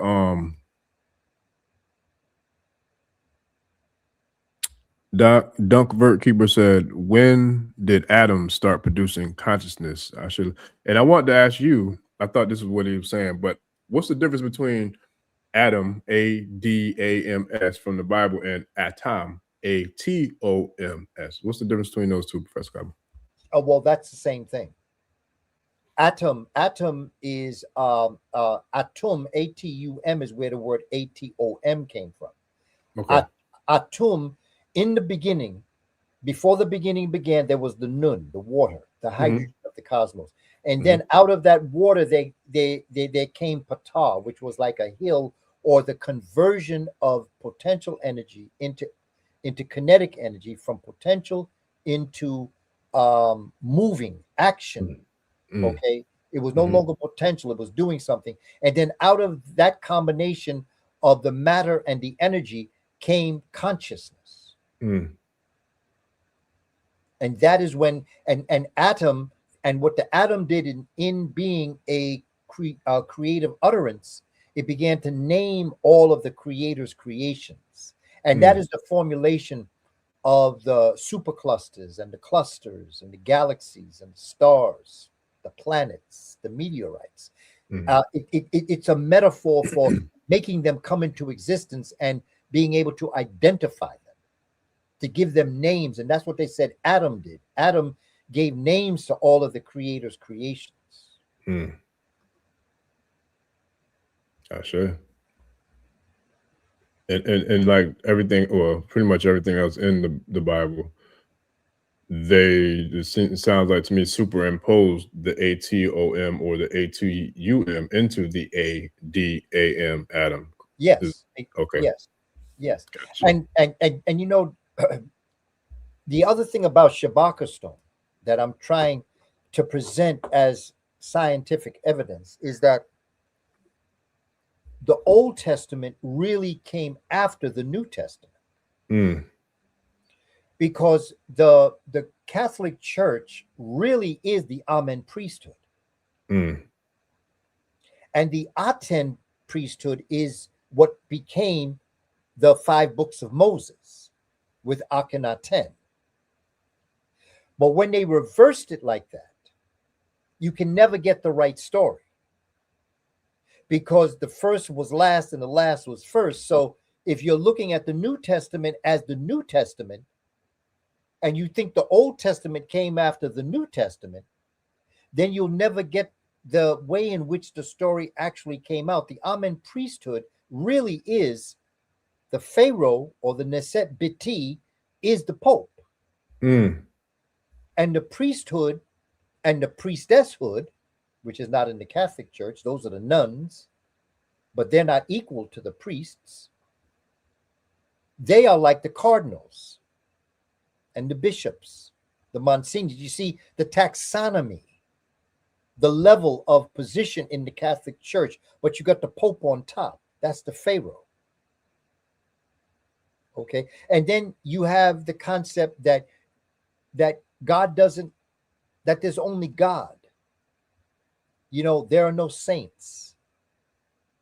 There are no Neteru. That's what Akhenaten did. He got rid of all the Neteru. And he said there's only the Aten. And the Aten will be represented by the sun disk. And the sun disk is what brings all life to the earth. So that in reality, what we call Judaism or Hebrewism came after Amenism. But just like you had the Aten, the sun disk is the Atum, or the Adam, or the ATOM. And you know, also I wanted to say something. Oh yeah, to Azana Fuqua production, talking about children. You know, I give them a lot. I give my children that I've taught, and my own biological children, but the children that I've taught, because I was a teacher before I was a parent. I give my kindergarten children, 5-year-olds, 6 years old, 7-year-old, credit for a lot of the teacher that I became. Sure. Because you see, children, like what Azana is saying, Fuqua Productions, they have imagination. You know, everything is always possible. Anything can be overcome. And I think that, you know, when people say, like, to a elderly person, wow, you're so young. Well, it's not that the elder is young. It's that the elder has never lost that spark of life that child has. Yes. You know, everything is possible in life. Nothing is set in their ways. Children are malleable like water. Yeah. They can move through space, through time, you know, and that's the one thing I've learned from children. That's something that they taught me. They're pure, and like you said earlier, you know, like I've often said, you know, if you ever want to know yourself, be around 5-year-olds, 6-year-olds. Yeah. Yeah. Because they don't mean to hurt you. No. They're just gonna being tell you the truth. They're gonna tell you the truth. Yes, you know, they'll just be honest. Yeah. You know, they'll tell you the truth. Yeah. You know, I often tell people my first and only encounter with El Hajj Malik El Shabazz in Harlem when I was young. I was 7. And I remember my mother used to get her hair done in Harlem on 120th Street, 7th Avenue in Harlem, New York. And I was 7, so she brought me with her. And one of the highlights of my going every 2 weeks with my mother was there was a elder African-American man that had he had a luncheonette a couple doors down from Larissa's beauty parlor. And I remember one day I went out. It was in the spring, 1961. It was in the spring, and I ate, and I came out, and I saw a large crowd that was down the block. I came back. I asked my mother if I could go. She said, yeah, be careful, brother. Things mothers tell sons. And I remember I worked my way through the crowd, and I looked up, and there was this tall man. I mean, I had never been impacted like this. And I was looking up at him, and I was staring at him. And I was staring at him because I was trying to figure out where his hairline ended and his forehead began. Because I had never seen somebody whose hair and complexion was the same color. Yeah. I'm 7. Yeah.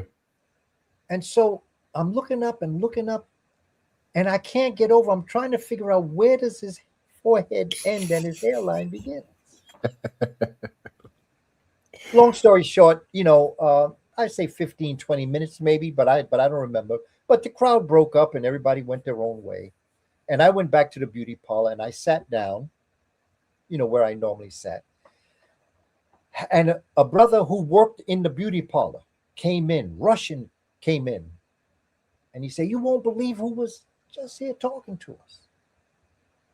And Mrs. Jefferson, my mother's hairstylist, said, well, who was it? He said, you're not going to believe me. He was talking. He was really talking knowledge and wisdom. I'm paraphrasing, of course.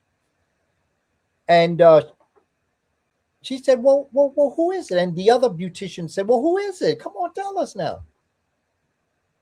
And he said, it was Malcolm X.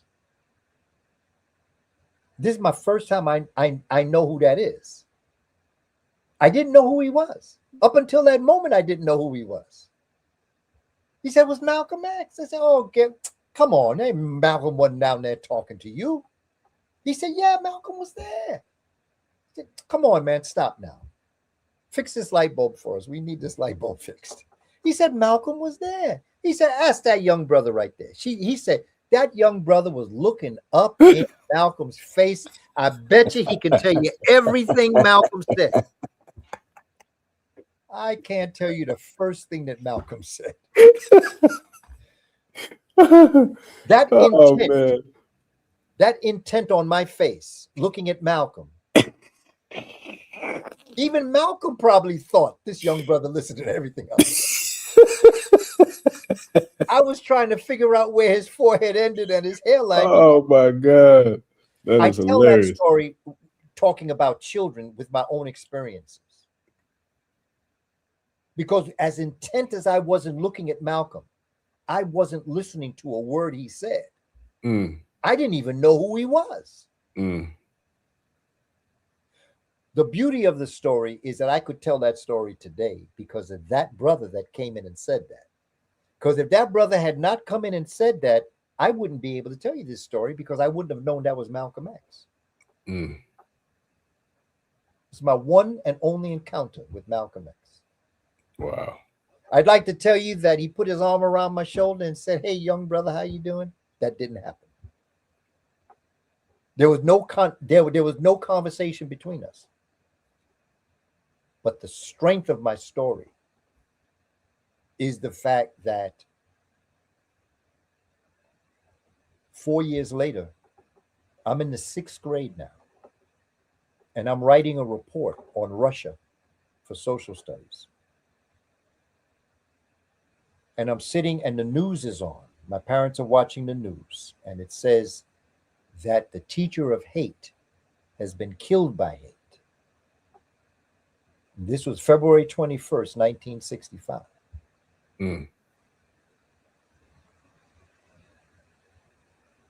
The strength is the fact that there was so much love.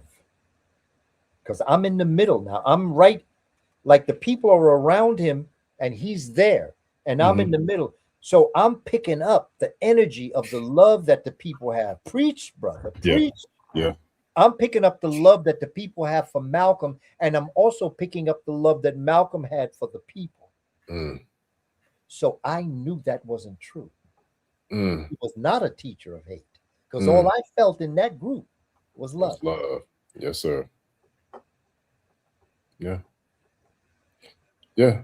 Well, it goes back to, and this is what some of the riff was in the comments earlier, what made me make the statement, but it goes back to people.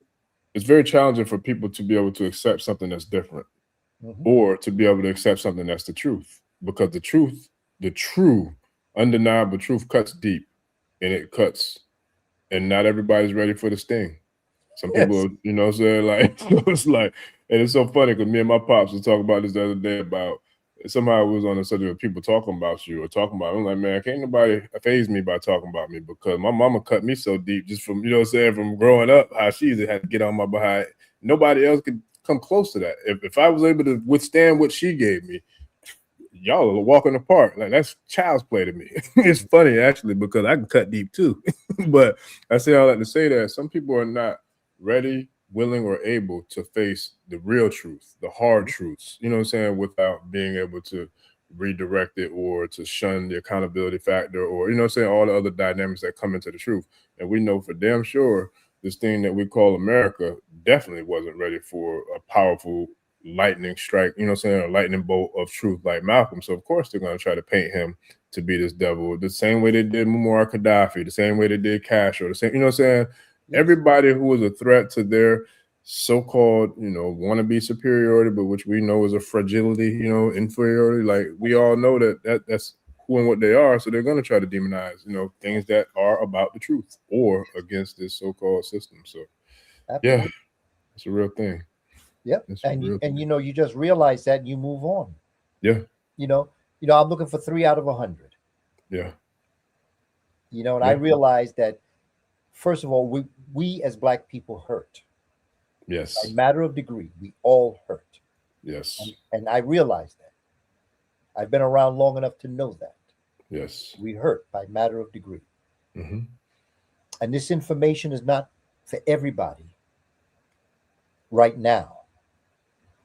It's like an infant. You don't feed an infant a 3-course meal. Baby drink mother's milk, because they have the enzymes to break that down. It's not that one day they won't have the enzymes to break down a 3-course meal. It's that you give what they are prepared to digest. And when I'm talking to people who are able to digest a lot, and sometimes there are people who can't, then you have the differences between how people will react to you. And I understand. I'm trying to start a roaring fireplace called Liberation and Emancipation. A roaring fireplace. And in my fireplace, I have 12 logs. I know I can't light all 12 logs because I'll burn myself. So what I do is I light the first log, the log that's closest to me. That log lights the second to the third to the fourth, on down to the 12th. Pretty soon I have a roaring fireplace. But I only lit the first log, the log that was closest to me. And so I'm speaking to people who are ready to accept this. And I am willing to love our people unconditionally, realizing that this may not be for you now, maybe down the road, but not now. And I understand. So if I never see you again, or if I don't see you for the next 12 years, I'll understand. And when you come back in 12 years, I'll still love you as much as I love you now. But you're just not ready for this. And that's how we have to feel towards our people. I don't get angry. I don't get upset. This ain't for you. Okay? I mean, if you go into a class where you want to learn math, but you walked into art class, you can't complain to the art teacher. You walked in the wrong class. Math is down the road. That part. Yes, sir. Oh, yeah. Oh, man. Well, as always, man, it's been another legendary conversation, and I hate to end it. If I didn't have to get up as early as I do, I'll definitely keep this thing going. But before we get out of here, Professor Kaba, listen, man, we definitely got to do it again soon. Oh, but yeah, before we get out of here, you come back for, man. Oh, yeah, absolutely.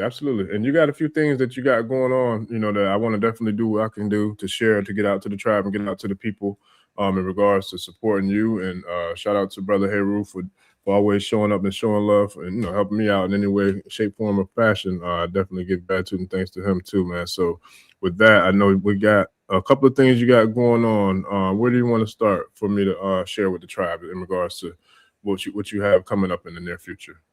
Well, the main piece is the going to Atlanta, because I'm working with children now. I'm really focused on the children.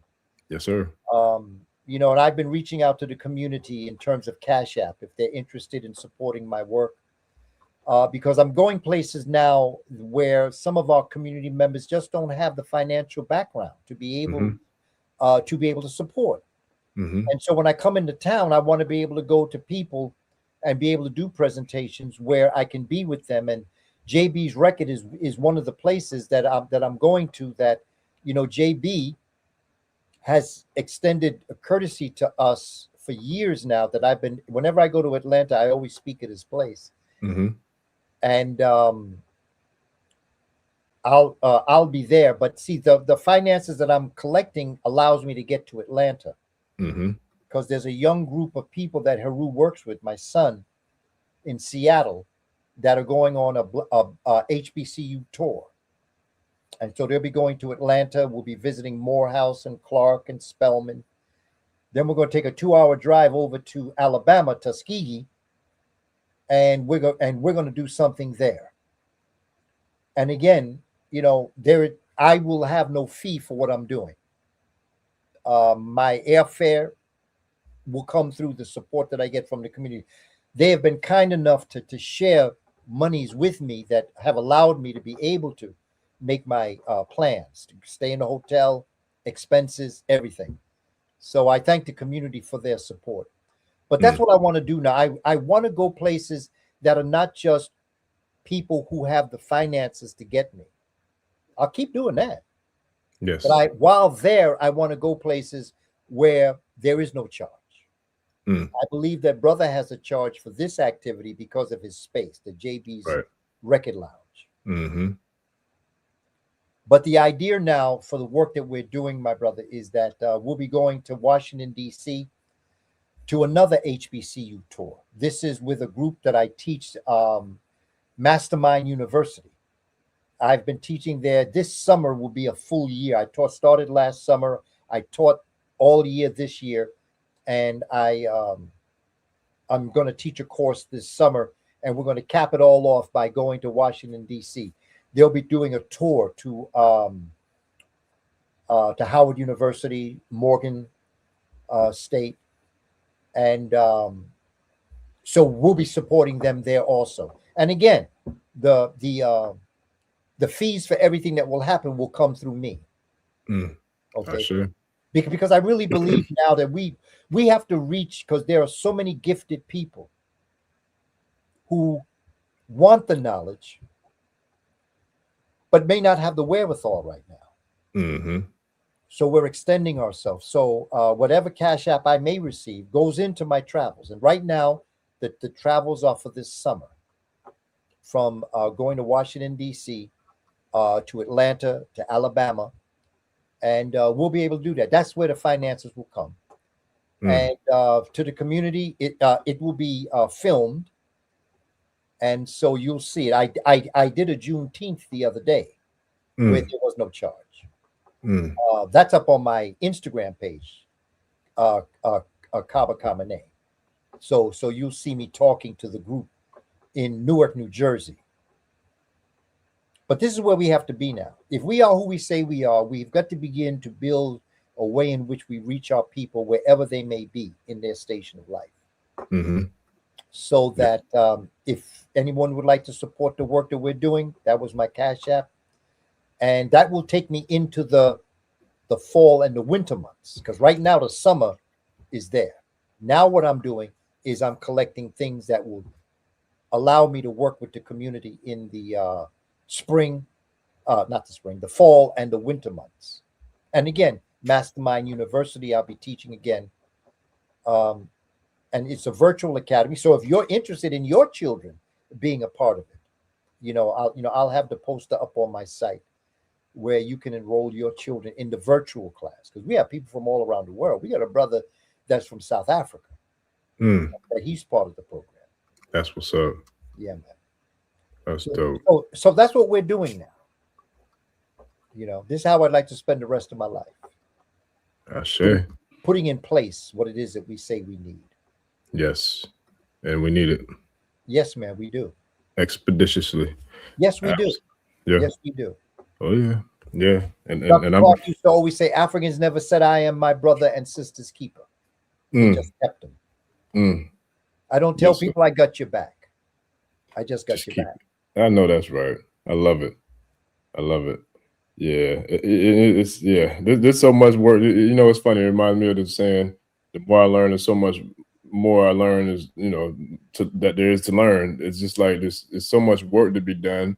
The more work we do, the more work we realize there's so much more work to be done. Like, yes. For real.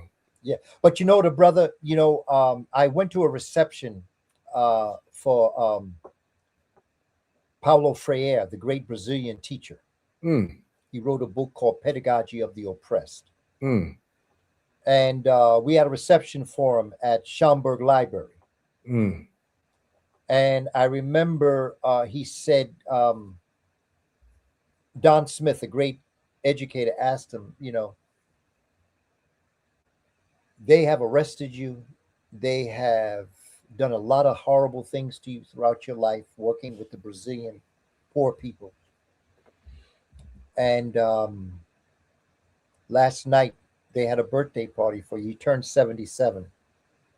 He said, and you were dancing and you was eating and you was laughing and you were enjoying life. And he said, with all that you've been through in your life, for you to be here at this point in your life and you're able to still enjoy life, carry you don't show outward signs of bitterness. How? And he said he learned young in life that his job was not to make it possible. His job was to make it possible to make it possible. I like that. And what I took from that, brother Orisha Bami, is the fact that we overwhelm ourselves as a people because there is so much that we have to do. Yeah. But the reality of it is that it took us a while to get in this position. It's going to take us a while to get out. But if we just keep on keeping on, recognizing it ain't over till we win. Just keep on keeping on. Do the best that you can do. And keep on keeping on, because anything past your best is stress. And stress will kill you. Make it possible to make it possible. and hand the baton to the younger generation in whatever facet of life you're in. Pass your baton to the younger people and always let them know it's going to be all right. We just got work to do. That's facts. And we're doing it. We're definitely doing it. I see people asking about the books. At Classic, I think that's, hopefully I'm saying name, bro.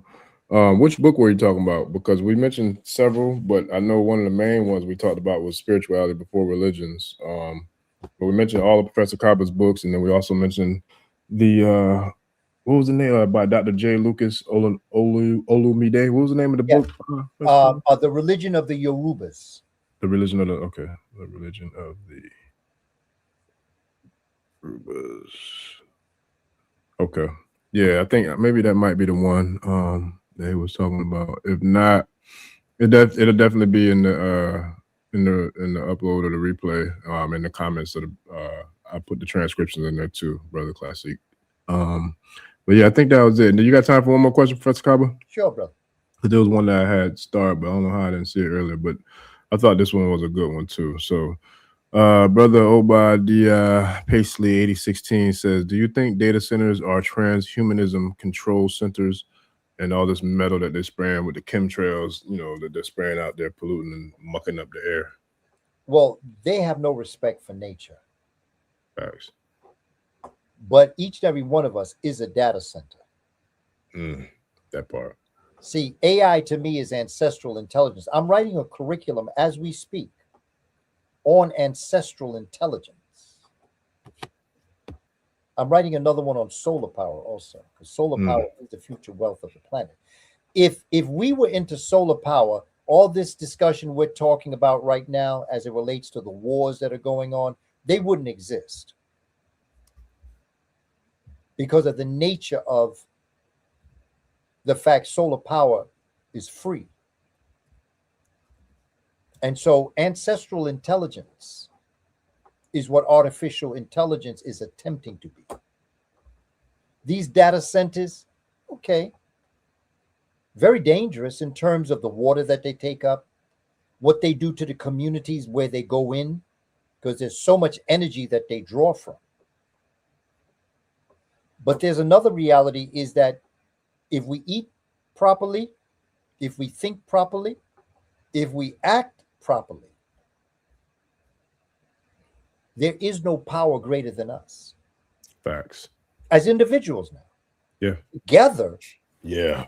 It's something else. Yeah. Yeah. But individually, we are all data centers. Yeah. I tell the story, and I'm sure for those that have listened to some of my presentations or have been on, I talk about our ancestors, about how many ancestors you have.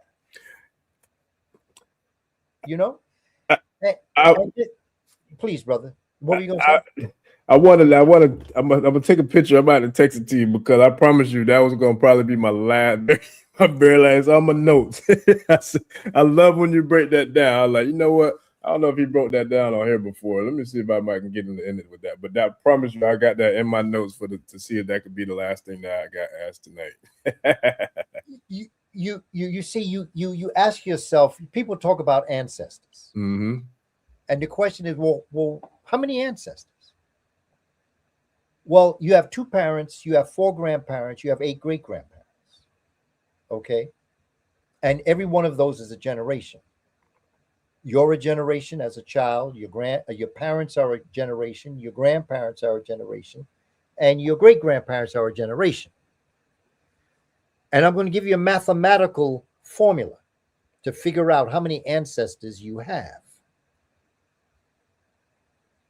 And it is x equals 2 to the nth power. X equals 2 to the nth power. And in formulating it, let's look at your parents. X equals 2 to the first power because that's your first generation, your parents that gave birth to you. X equals 2 to the first power, which is 2. You have 2 parents. Let's go to the next generation. X equals 2 to the second power. That's the second generation. 2 times 2 is 4. You have 4 grandparents. Let's go to the next generation, the third generation beyond you. X equals 2 to the third power, which is 2 times 2 times 2, which is 8. You have 8 great-grandparents. A generation basically is 20 years. If I took you back 20 generations, let me say that again. 25 years is a generation. If I took you back 20 generations, it's 20 times 25. Every 25 years, there's a new generation, which is 500. Okay. So that problem would be X equals 2 to the 20th power. 2 times 2 times 2 times 2, 20 times. Okay. Now keep in mind, those are your direct ancestors. Every one of your direct ancestors has the same amount of ancestors, but for you, they're indirect ancestors. Okay. If I took you back to the year 1526, 500 years, the question is, how many human beings came into existence to bring you into existence? Parents, grandparents, great-grandparents, great-great-grandparents, great-great-great-grandparents, 20 generations, 500 years, 1526.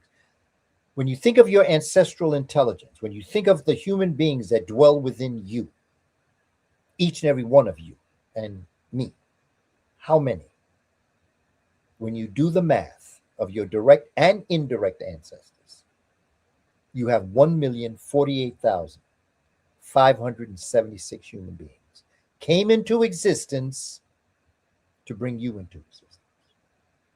1,048,576 human beings dwell in you. Now, when was the last time you really thought you were alone? Okay. You alone with 1,048,576 people. Think of all the stories that dwell within you. Think of all the things that happen in their lives that dwell within you. But to wrap this up, over the past 500 years, 1,048,576 direct and indirect ancestors came into existence to bring you into existence. How many ancestors do you have if I took you back 5 million years?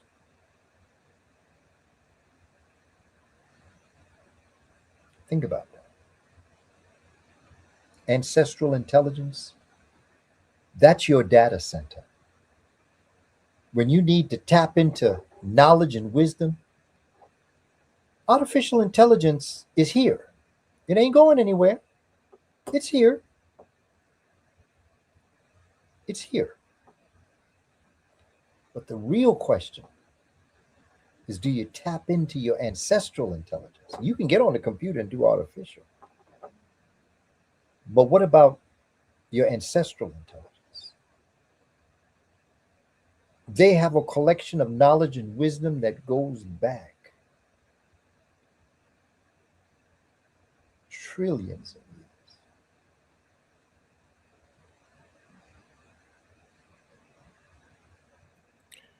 Ashe. Oh, yes, sir. It's math, family. I gave you the formula. X equals 2 to the nth power.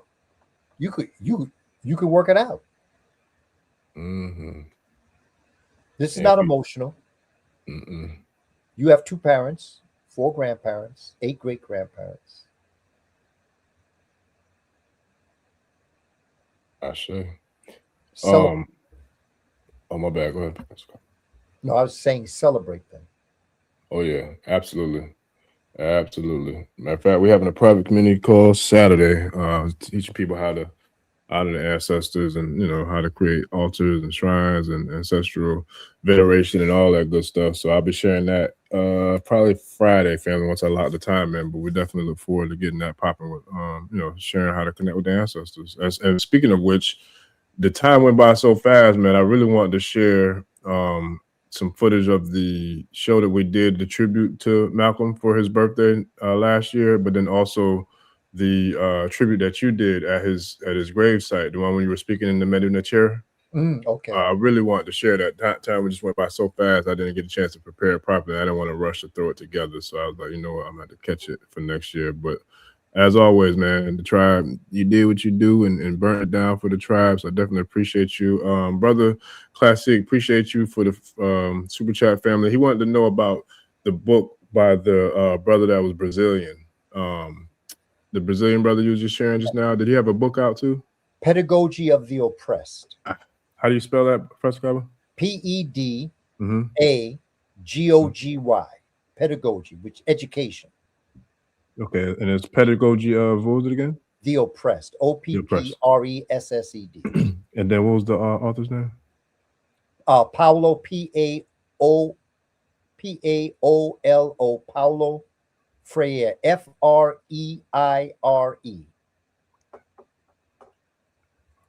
Cool, perfect. Appreciate it. Yeah, because I had like several people ask me, put that one in the comments to get that one from you. So I think we got all of the questions, family. So I definitely appreciate y'all, man. Please hit up Professor Kaba's Cash App, man. Hit up Professor Kamene or KabaKamene.com and grab the books. You can also get the books on Amazon too, if I'm not mistaken, if they're out of the country too, right, Professor Kaba? Because I know. Yes. If you're not in the United States, I Gotcha. recommend that you get it from Amazon, because what it would cost to send it to you is more than the book itself. I also Gotcha. know that we may have problems with Amazon and our feelings towards what's going on. I understand. Yeah. I understand. Yeah. But, you know, we got to get the knowledge, man. We got to get the knowledge, family. So that's really what I'm working towards. Yes. You and me both. And we're going to make it happen. By any all means necessary. Yes, sir. Okay. Well, I appreciate you, Professor Kaba. And I know you already dropped the whole plethora of jewels on us tonight, but do you want to leave the family with any one last jewel before we get up out of here tonight? You know, my bottom line has always been to realize one thing. As I've matured in my life, I've come to realize the most precious gift you have is time. Use it wisely. You can have a whole bunch of money, lose it all. You can make more money. You can have 8 houses. They all burn down. You can build another one. But there'll never be another June 21st, 2026 again. So how you spent that day, that's why we say pay attention. Yeah. Because your attention, your time is a commodity. It is a currency. Yes. Don't waste it. Ashe. Well, tribe, I appreciate all the love, the support. You know, I know it's been a little while. I had to get some things done and spend some quality family time, but I'm definitely back to work, and I think I'm gonna be back tomorrow night, but we'll be back this weekend as well, family. I got a lot in store to finish the week strong and definitely to get back into hitting the pedal to the metal, man, because there's a lot going on. So we got to always keep, you know, the ashe to the streets and to the tribe and to the family. We're going to bring this premium content and premium wisdom to you all day, every day, man. So I look forward to seeing y'all this week as we continue to do what we do. And Professor Kaba, I can't thank you enough, man. I look forward to the next time we do it again. I look forward to the next time we get together in person again to make some things happen, man, for the tribe and for the family. And I always, as always, I give my gratitude and thanks to you and your family and all the work that you've done for myself, for the Ashe tribe, and for the global tribe collectively, man. We definitely appreciate and salute you for all that you do and all that you've done for us. So I give gratitude and thanks to you, Professor Kaba. And brother, I also respect and honor you, brother. Thank you for all that you do. Thank you for this opportunity to be able to share this information with yourself and with our family here on board, and those that will get into it as time goes on. So I'm proud of all that you do, brother. Keep doing what you're doing. You're on the right track. Yes, sir. I appreciate you, man. Appreciate you. So yeah, I'm gonna definitely keep on doing it for sure. As long as there's air in my lungs, I'm gonna be here doing what we do for sure. There we go. Yes, sir. All right, family. So yeah, man, it's been another live stream, late night nightcap, man, with the Ashe live with Professor Kaba, and we'll be doing it again in the very near future, man. So with that being said, family, I'll see y'all on the next episode. We are out. Peace.